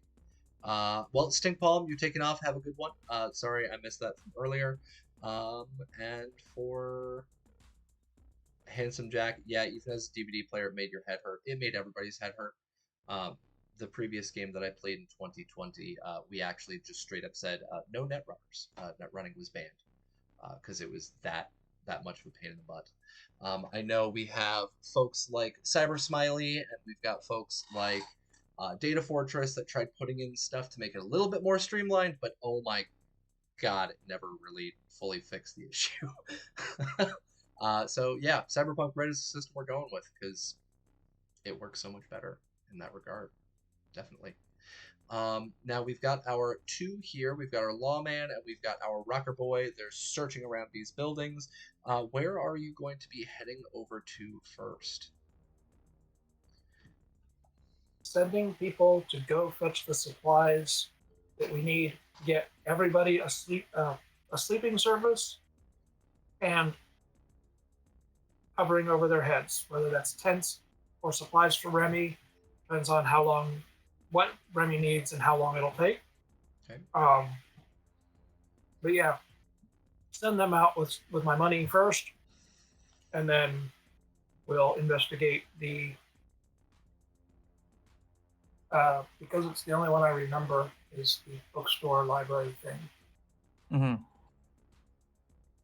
All right. Give me 1 second. I sent this over to Vampire earlier, and I want to post it up on Cybernation Uncensored.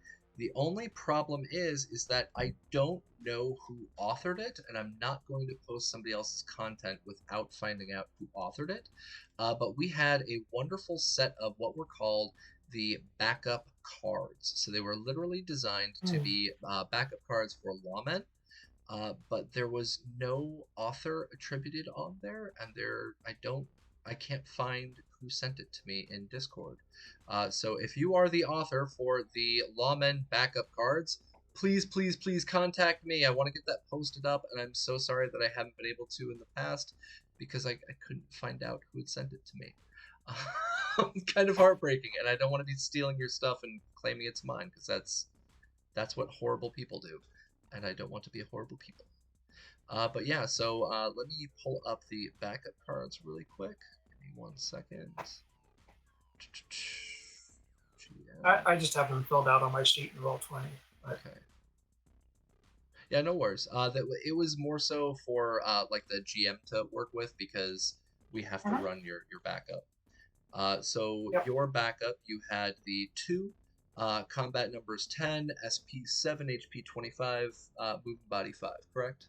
Or is it the next one? Nope. It's the roll ability 5. So it's there we go. Okay. Combat 14. It's 2 at 14, 13. Yep. Got 35. It. Yep. Or... Sorry, I was looking at the backup level 4. That's my mistake. That's why I wanted to double check. So on here, what I need you to do for me, please, please, please, is roll a luck check. How lucky are they that they're able to go out and get all of those supplies for you? So 1d10, what's your luck? 4. All right, so they say, no problem, boss. We'll take care of it, boss. It's all good. We'll see you in a little bit, Mojo. And how are they going? Are they going to take your motorcycle? Are they going to take the dune buggy? Are they going to walk?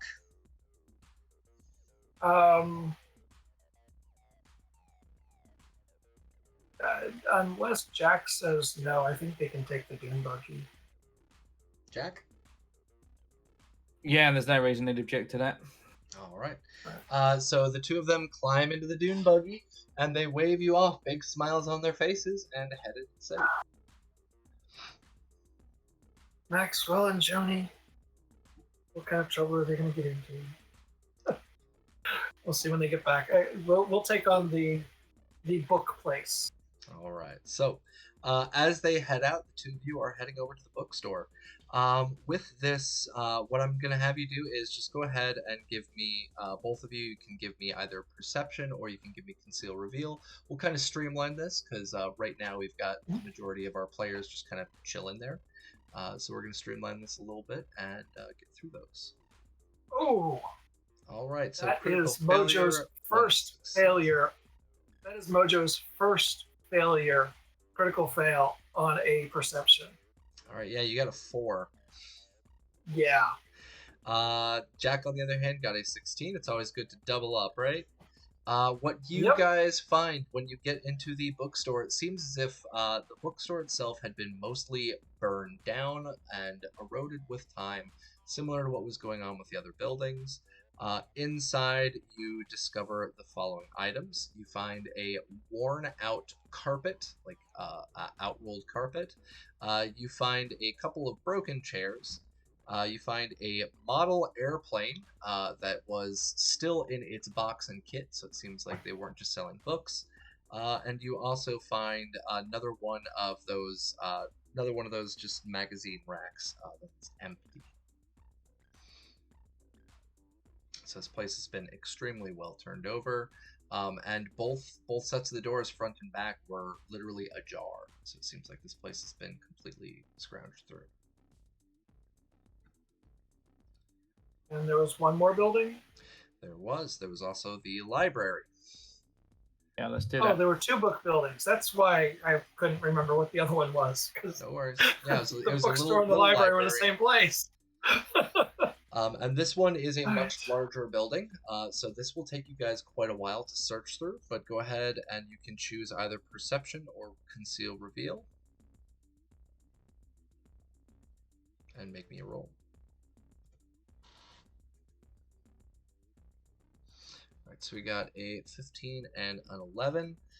So as you guys go through it, it seems like this place had also gone through a fire. The walls on the inside and the outside are charred. What looks like former bookshelves are now mostly metal skeletons standing up around the inside of the building.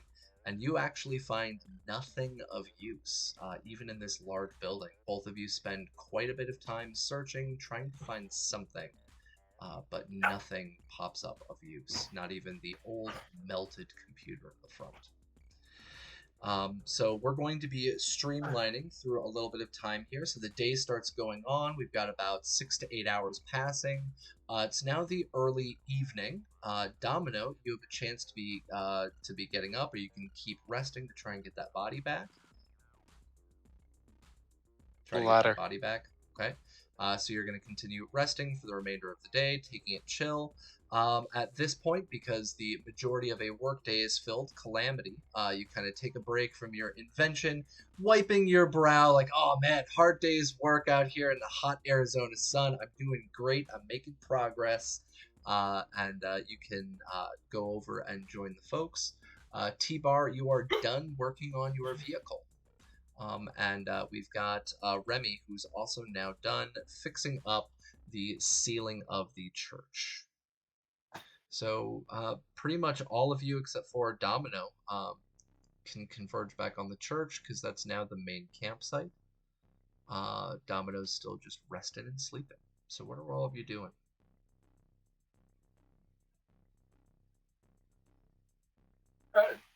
Mojo's gonna anything that's in the way of people setting up their quasi semi-permanent dwellings inside the church.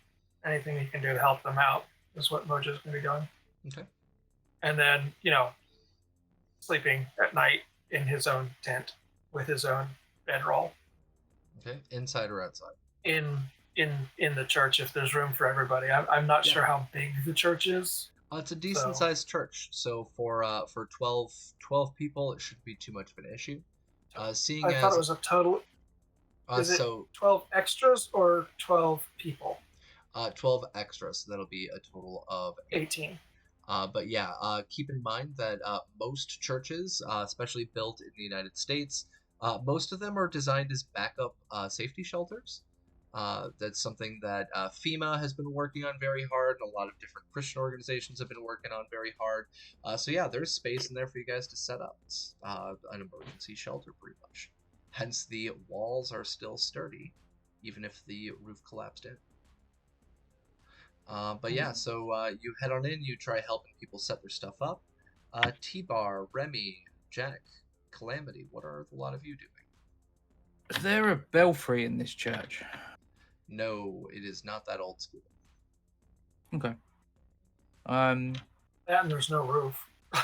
Yeah, there is also no roof except for the the handmade, handcrafted Remy roof. Yeah, Jack will find a spot under the Remy roof. Okay. That's what we're calling it. And probably take out his guitar and get to work on song number 2. Awesome. Go ahead and roll me composition, and you can add your rocker boy skill to that as well. So that's going to be it.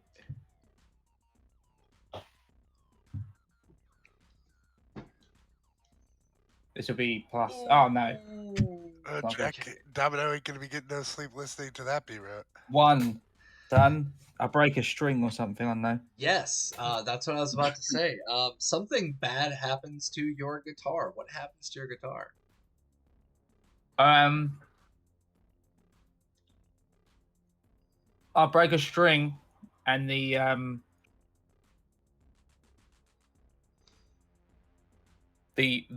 ring bolt on the bottom of the string, because on a Telecaster you would feed it through the back of the body, and it would come. I'm not going to go get mine. I thought I'd go grab it and demonstrate, but I realised it's in my bag because I had it repaired last week. Goes in through the back and comes out the front and up the fretboard. And the end of the string has like a tiny brass ring that locks on the inside. So obviously the string doesn't get pulled just straight through, right? It's a real bitch when it snaps at the bottom because that gets stuck inside the body. And that's exactly what happens. And then you've got to sit there with pliers for ages trying to pull the thing out, which is probably what he spends most of his time doing instead of writing a song. Gotcha. All right, so yeah, you're focusing on getting it back up and working. Composition did not go very well. That's actually the first time I've seen a critical fail on a composition, so that's new. Congratulations. It's a dubious honor. Thank you very much. So that's what you're focusing on. Calamity, T-Bar, and Remy, what are the three of you doing? Picking out a spot to set up my bedroll. Once I've got that set up, just out of curiosity, see if I can get a hold of Silver or the other gentleman that we ran into at the big meeting when we lost Bear. See if I can raise anyone from the Aldos.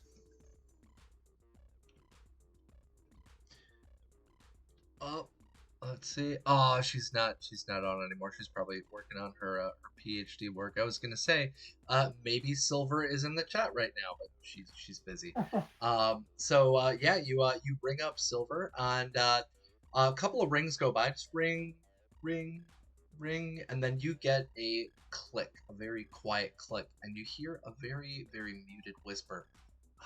Hello. Who is this? Calamity from the Snake Nation. Oh shit. Did you get out of the city? Yes, we're in Arizona right now. Oh fuck, that's probably where we should head to. Stay out of Night City and LA. We had to head south to LA. Shit's even worse here right now. I'm gonna drop you the deeds. Alright, thanks. I'm not sure if we can hit the road again. Most of our cars are gone. And Give me your deeds and let's see. We'll see what we can do. Alright, I'll send over the location. Hopefully this will go through. See ya. And she clicks off her phone. And you get a ping with an address. Let's see. Ah, damn, this isn't my old game. In my old game, I used to actually have some really neat little place markers. So I'm going to use a gun turret instead, because this looks, if you turn it upside down, a lot like those little location markers. So there we go. Boop. And you get a ping to her location right outside of Los Angeles. I'm not sure if you can see that very well, but that is right here. So they're just outside of the city. Is Mojo in close proximity? Yeah, you guys are all inside the church. Okay. So as soon as they hang up, Calamity's gonna start hitting the side of her head with the flat of her palm, and then all of a sudden it's like she has a change in posture. She walks over to Mojo. Hey Vato, check this out. What you got? I made contact with the Aldecados. Yeah. They're outside of Los Angeles. You know this, and you know this is like not normal for her. Like her demeanor has changed.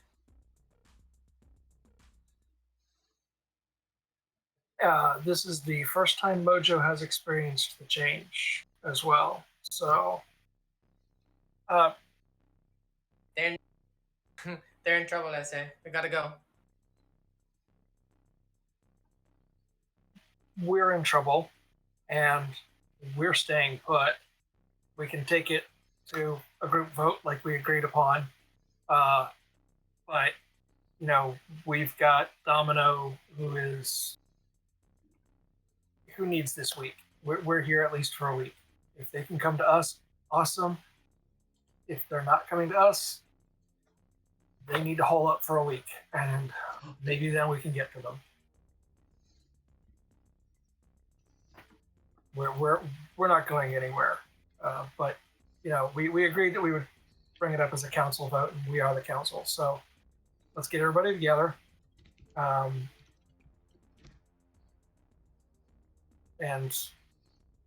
let's discuss it. All right, let's do this. All right, well, we'll bring everybody to where Domino is. Disturb Domino into tap on his sleep and window. His R&R, trying to rest up.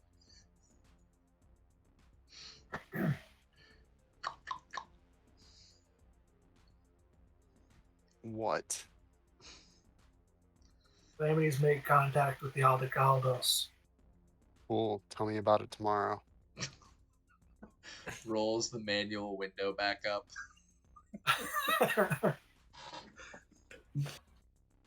I think we can give him at least one night. All in favor? Agreed. I don't think we should be trusting anyone outside this immediate circle of people anyway. Silver had our back. No, Mojo doesn't know that, or might through being bouncing around, but he's Snake Nation, not Aldecaldo, so he probably doesn't. Well, you would have known so, about the yeah. situation before when they came in, offered the contract, the guns and stuff. Right. You would have been there because you're the lawman. No. Let me clarify and be very, very clear. When I say I don't trust anyone outside of our group, I mean literally the people here. I very much understand that.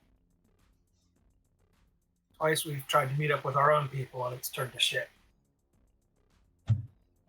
But if somebody needs a rescue, we're the cavalry. Cavalry. We need to take care of our own. We need to take care of our own first. So I'm in complete agreement that at least for now we are staying put, and definitely for tonight. But you know, Calamity wants to ride in and be the cavalry, and we agreed that we would take this up as a committee. We are the council, so we'll vote on it tomorrow when Domino's awake. That's fair. No, I don't like it, but you're not going to fucking listen to me anyway. What am I going to do? All right. Don't have balls. On top of that, just to meta with the rules a little bit, Calamity, you are unable to do anything for the majority of your day for 3 days minimum. Right. Yeah. So even if you wanted to choose to go there like the following day, that's not a possibility because of the rule that you had made. Personality doesn't know that. I'm just letting you know meta-wise. Okay. But all right. Remy, what are you doing? Hey, Furious George, thanks for the resub.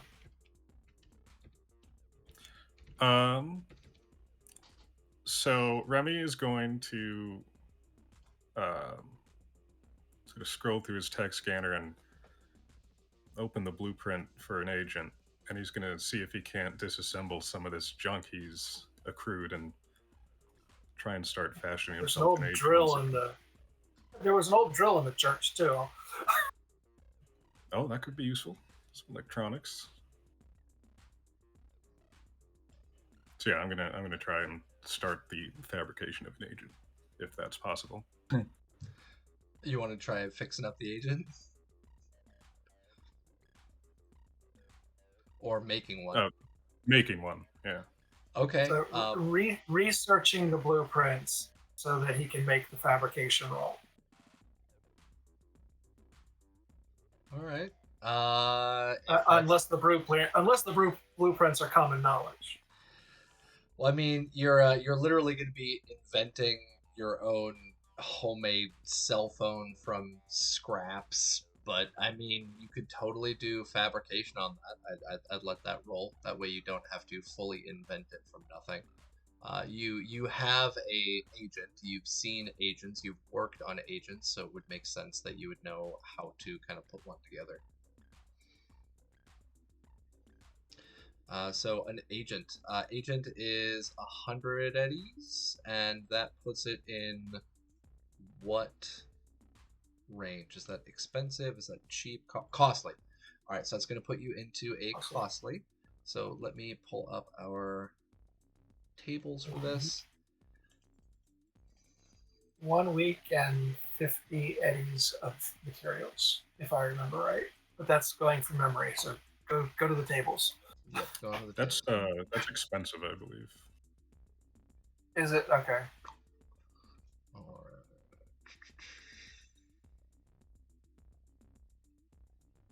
My computer is chugging away. 1 week is for 1,000. Yeah. I think it's 1 day. Then. What page? My computer. It's like 149, I think. Holy crap, it is 149. Yes! Okay, so costly. Costly item for 100 eddies. Yep. So that will take to DB13. It'll take you 6 hours to wire all of that together, and for the cost of fabricating something, what you are going to be doing is you are going to be purchasing the materials one price category lower. So it goes from costly at 100 to everyday cheap, which I believe is 10 eddies.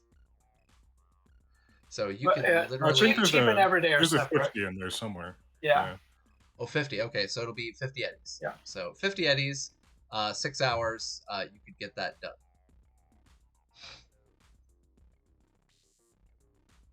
Is that what you want to do? Yeah. All right, go ahead and roll me your fabricate at a DB13. And you want cybertech or electronics? Electronics, because this wouldn't really be basic. Well, there is an AI component to agents. Yeah, so give me electronics.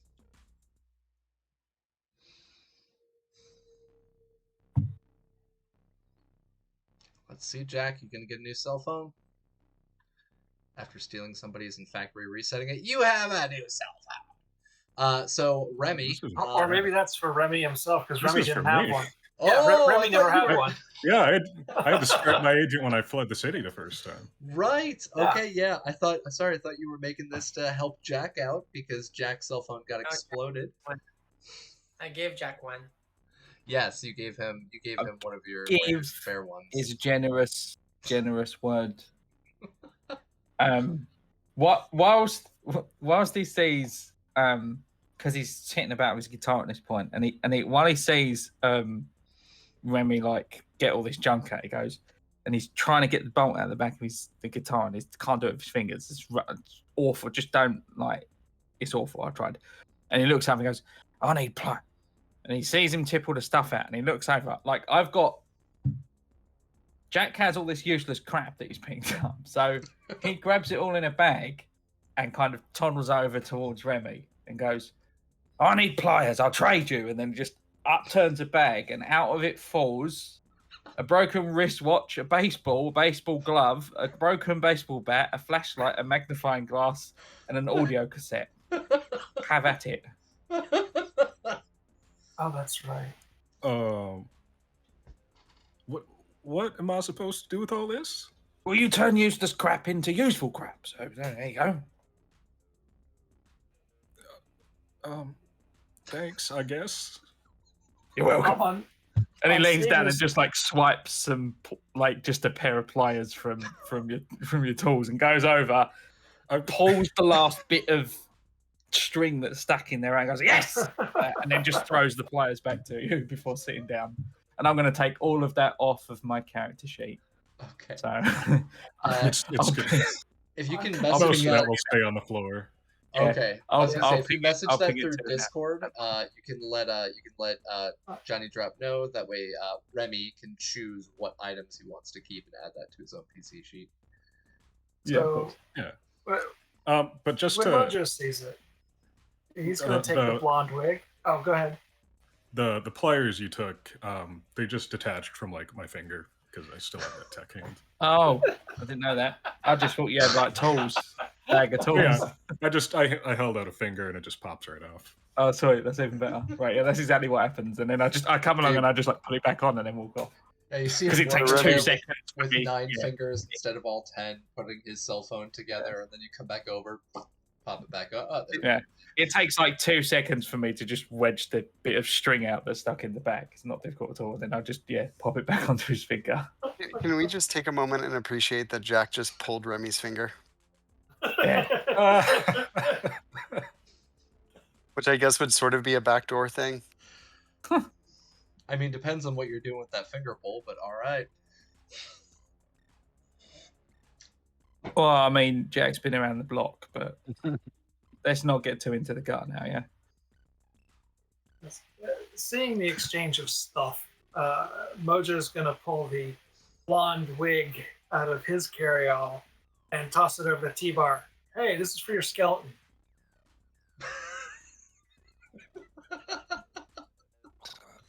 I'll look it over and. All right, thanks. It There's was a flashlight found there, in too. the gas station. Blonde wig was found at the gas station, Yep. and it is gone from my sheet.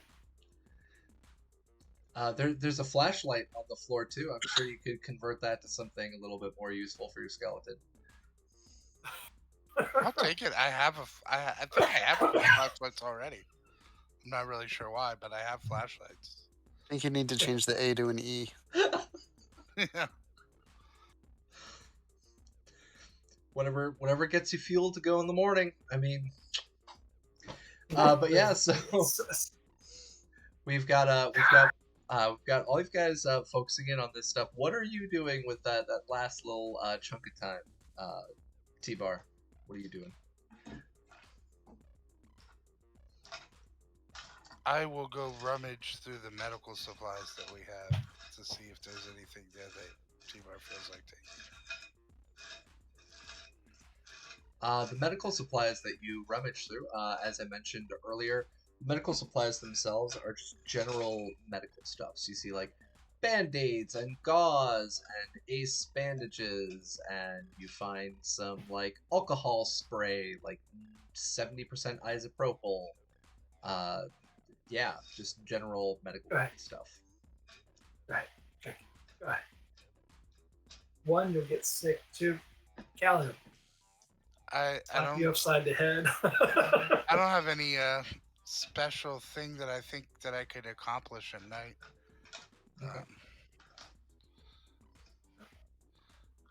So I will just set up my skeleton. I'll just get some string and Strap the wig on.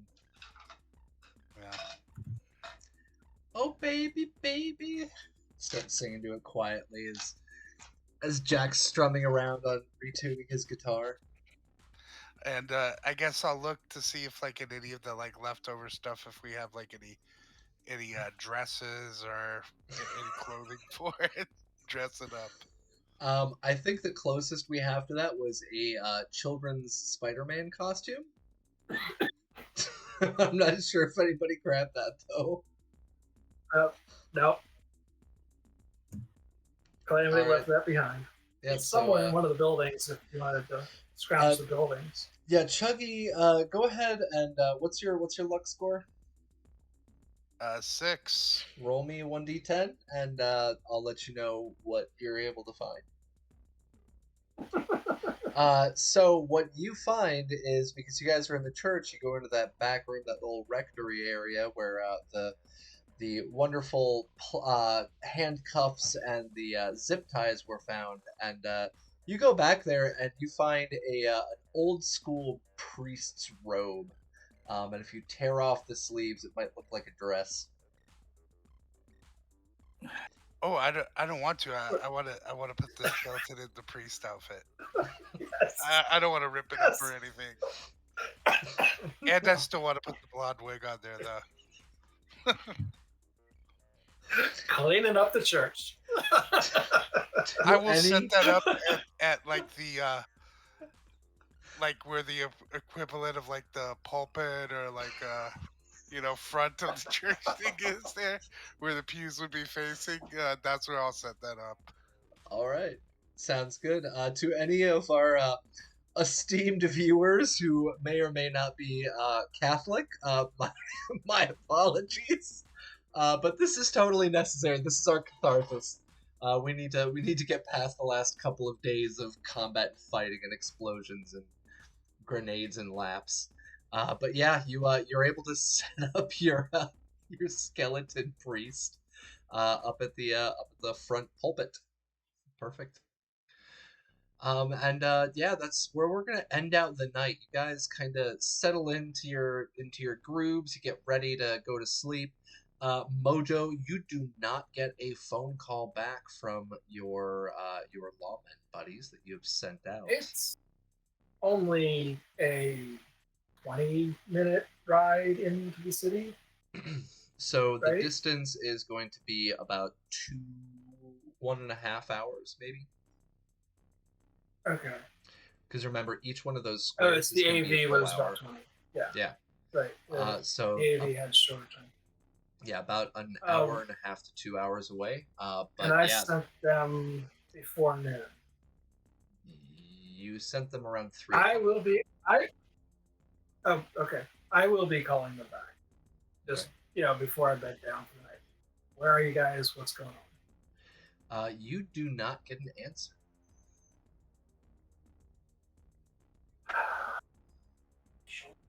A little bit. I'll set up my agent's AI to ping them a text once an hour and see if it can also ping their location back and wake me up if I get a response or if the agent AI gets their location in any way.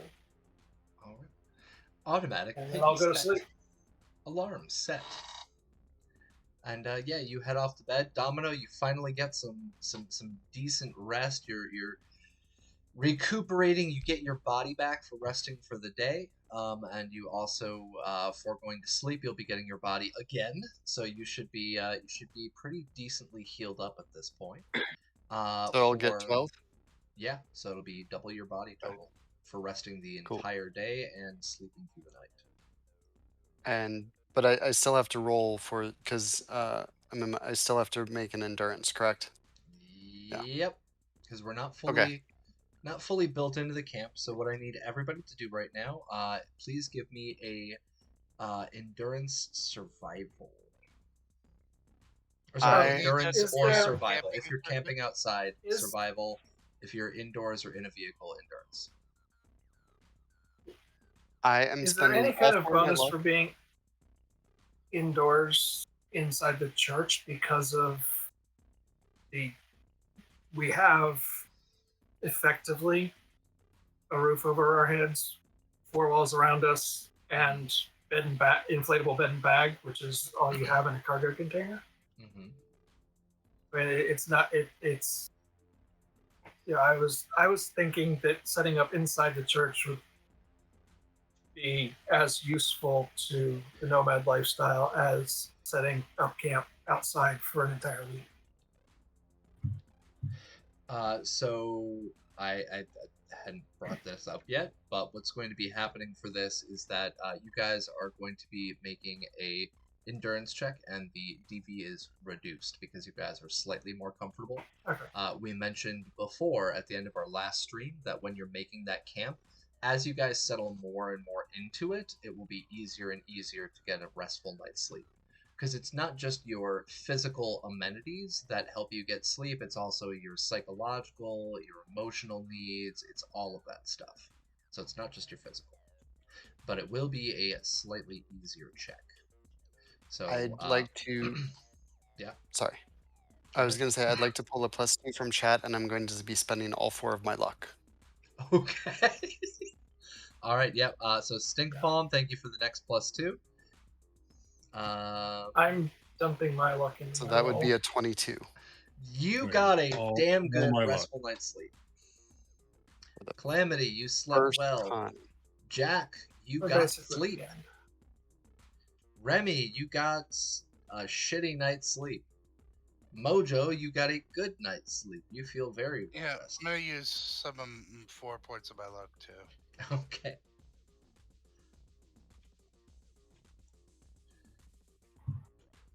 So that's the 17, I guess.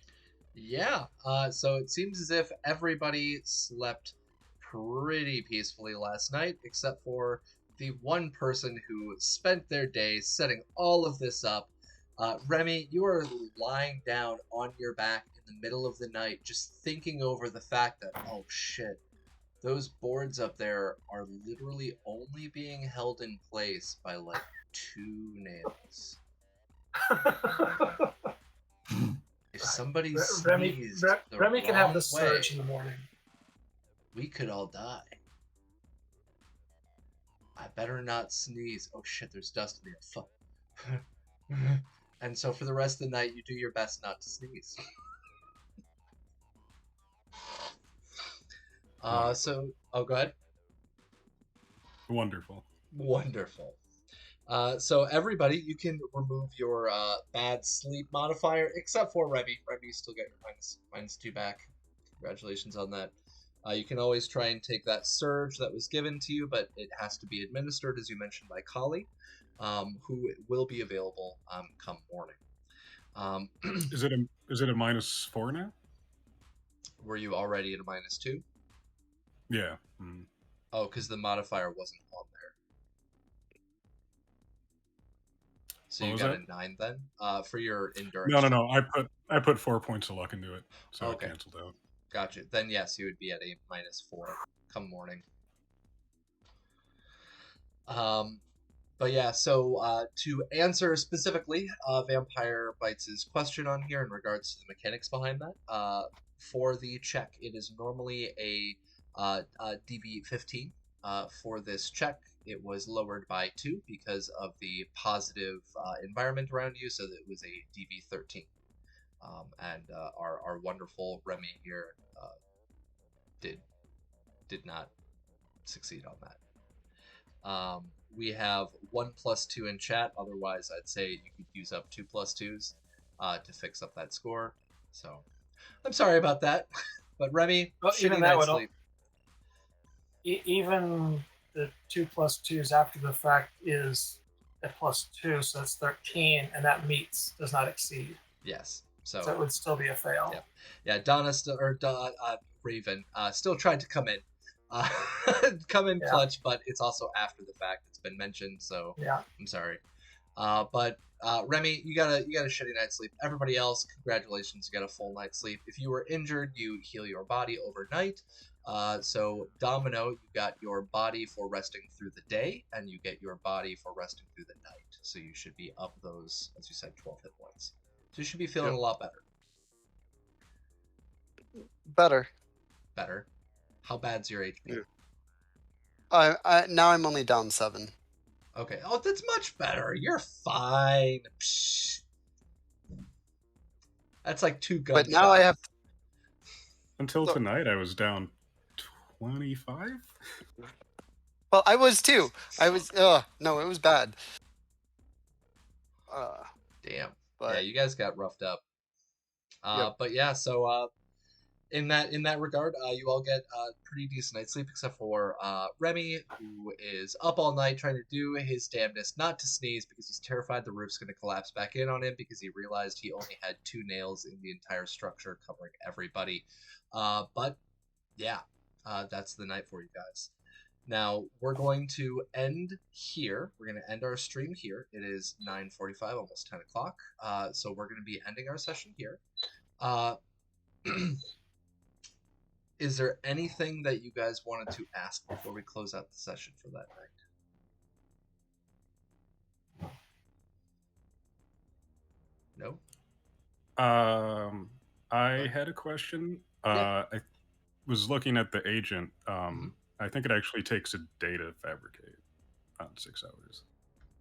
Well, it was only 100 eddies costly, so it should be 6 hours. Isn't 100 premium? I thought 100 was costly. 5, 10, 50, 100. It is. Premium? 5 is cheap.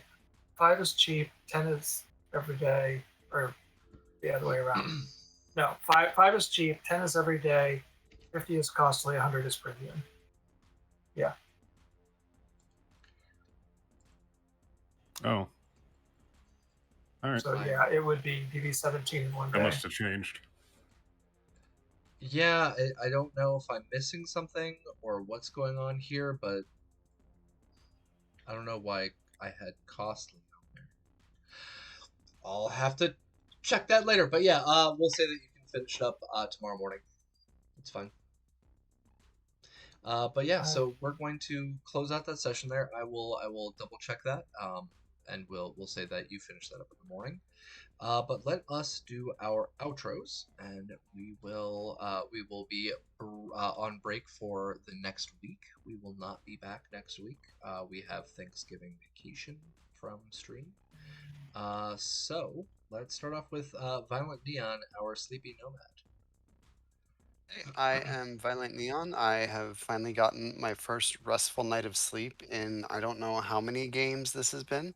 So yeah, I'm looking forward to coming back after the break, fully rested. And you can find me here every Saturday except next week. And then you can also find me on Cyberpunk or Cybernation Uncensored's Discord as Violent Neon. Awesome, thank you. Vampire Bites, go for it.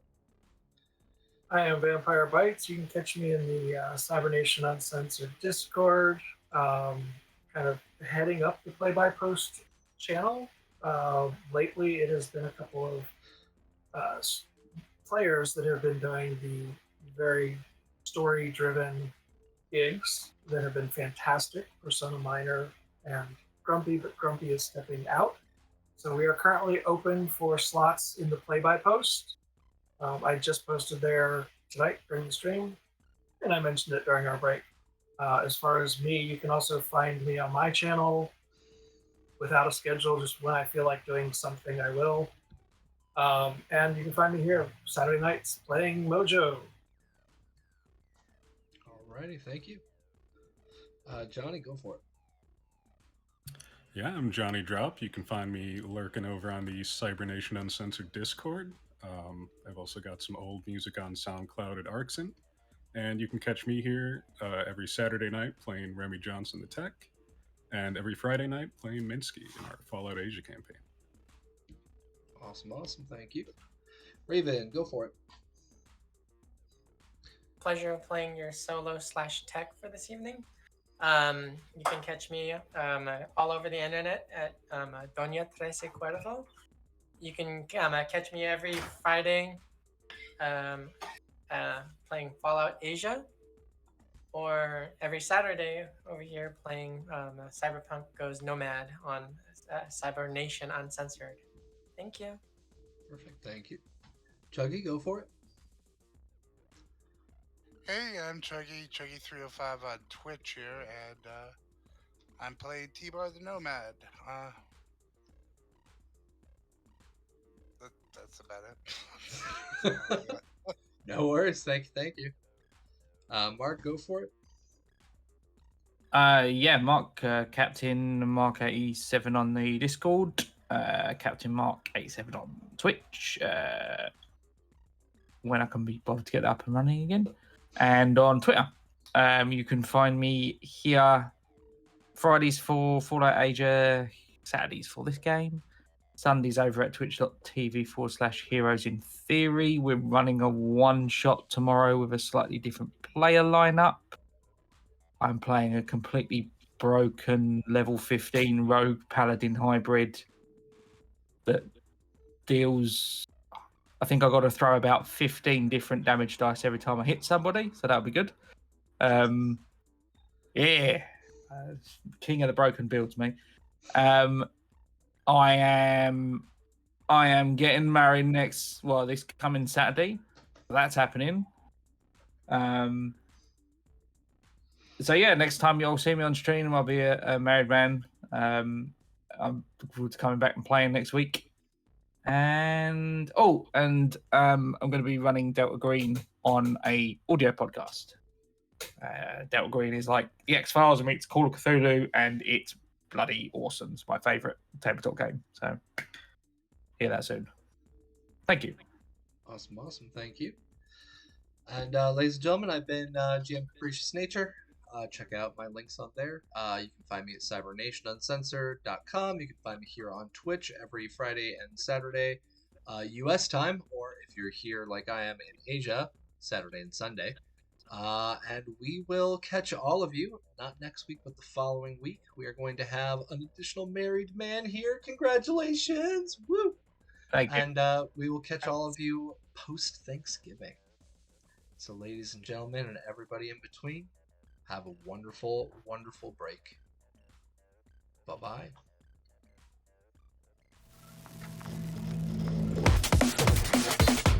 Cybernation Uncensored.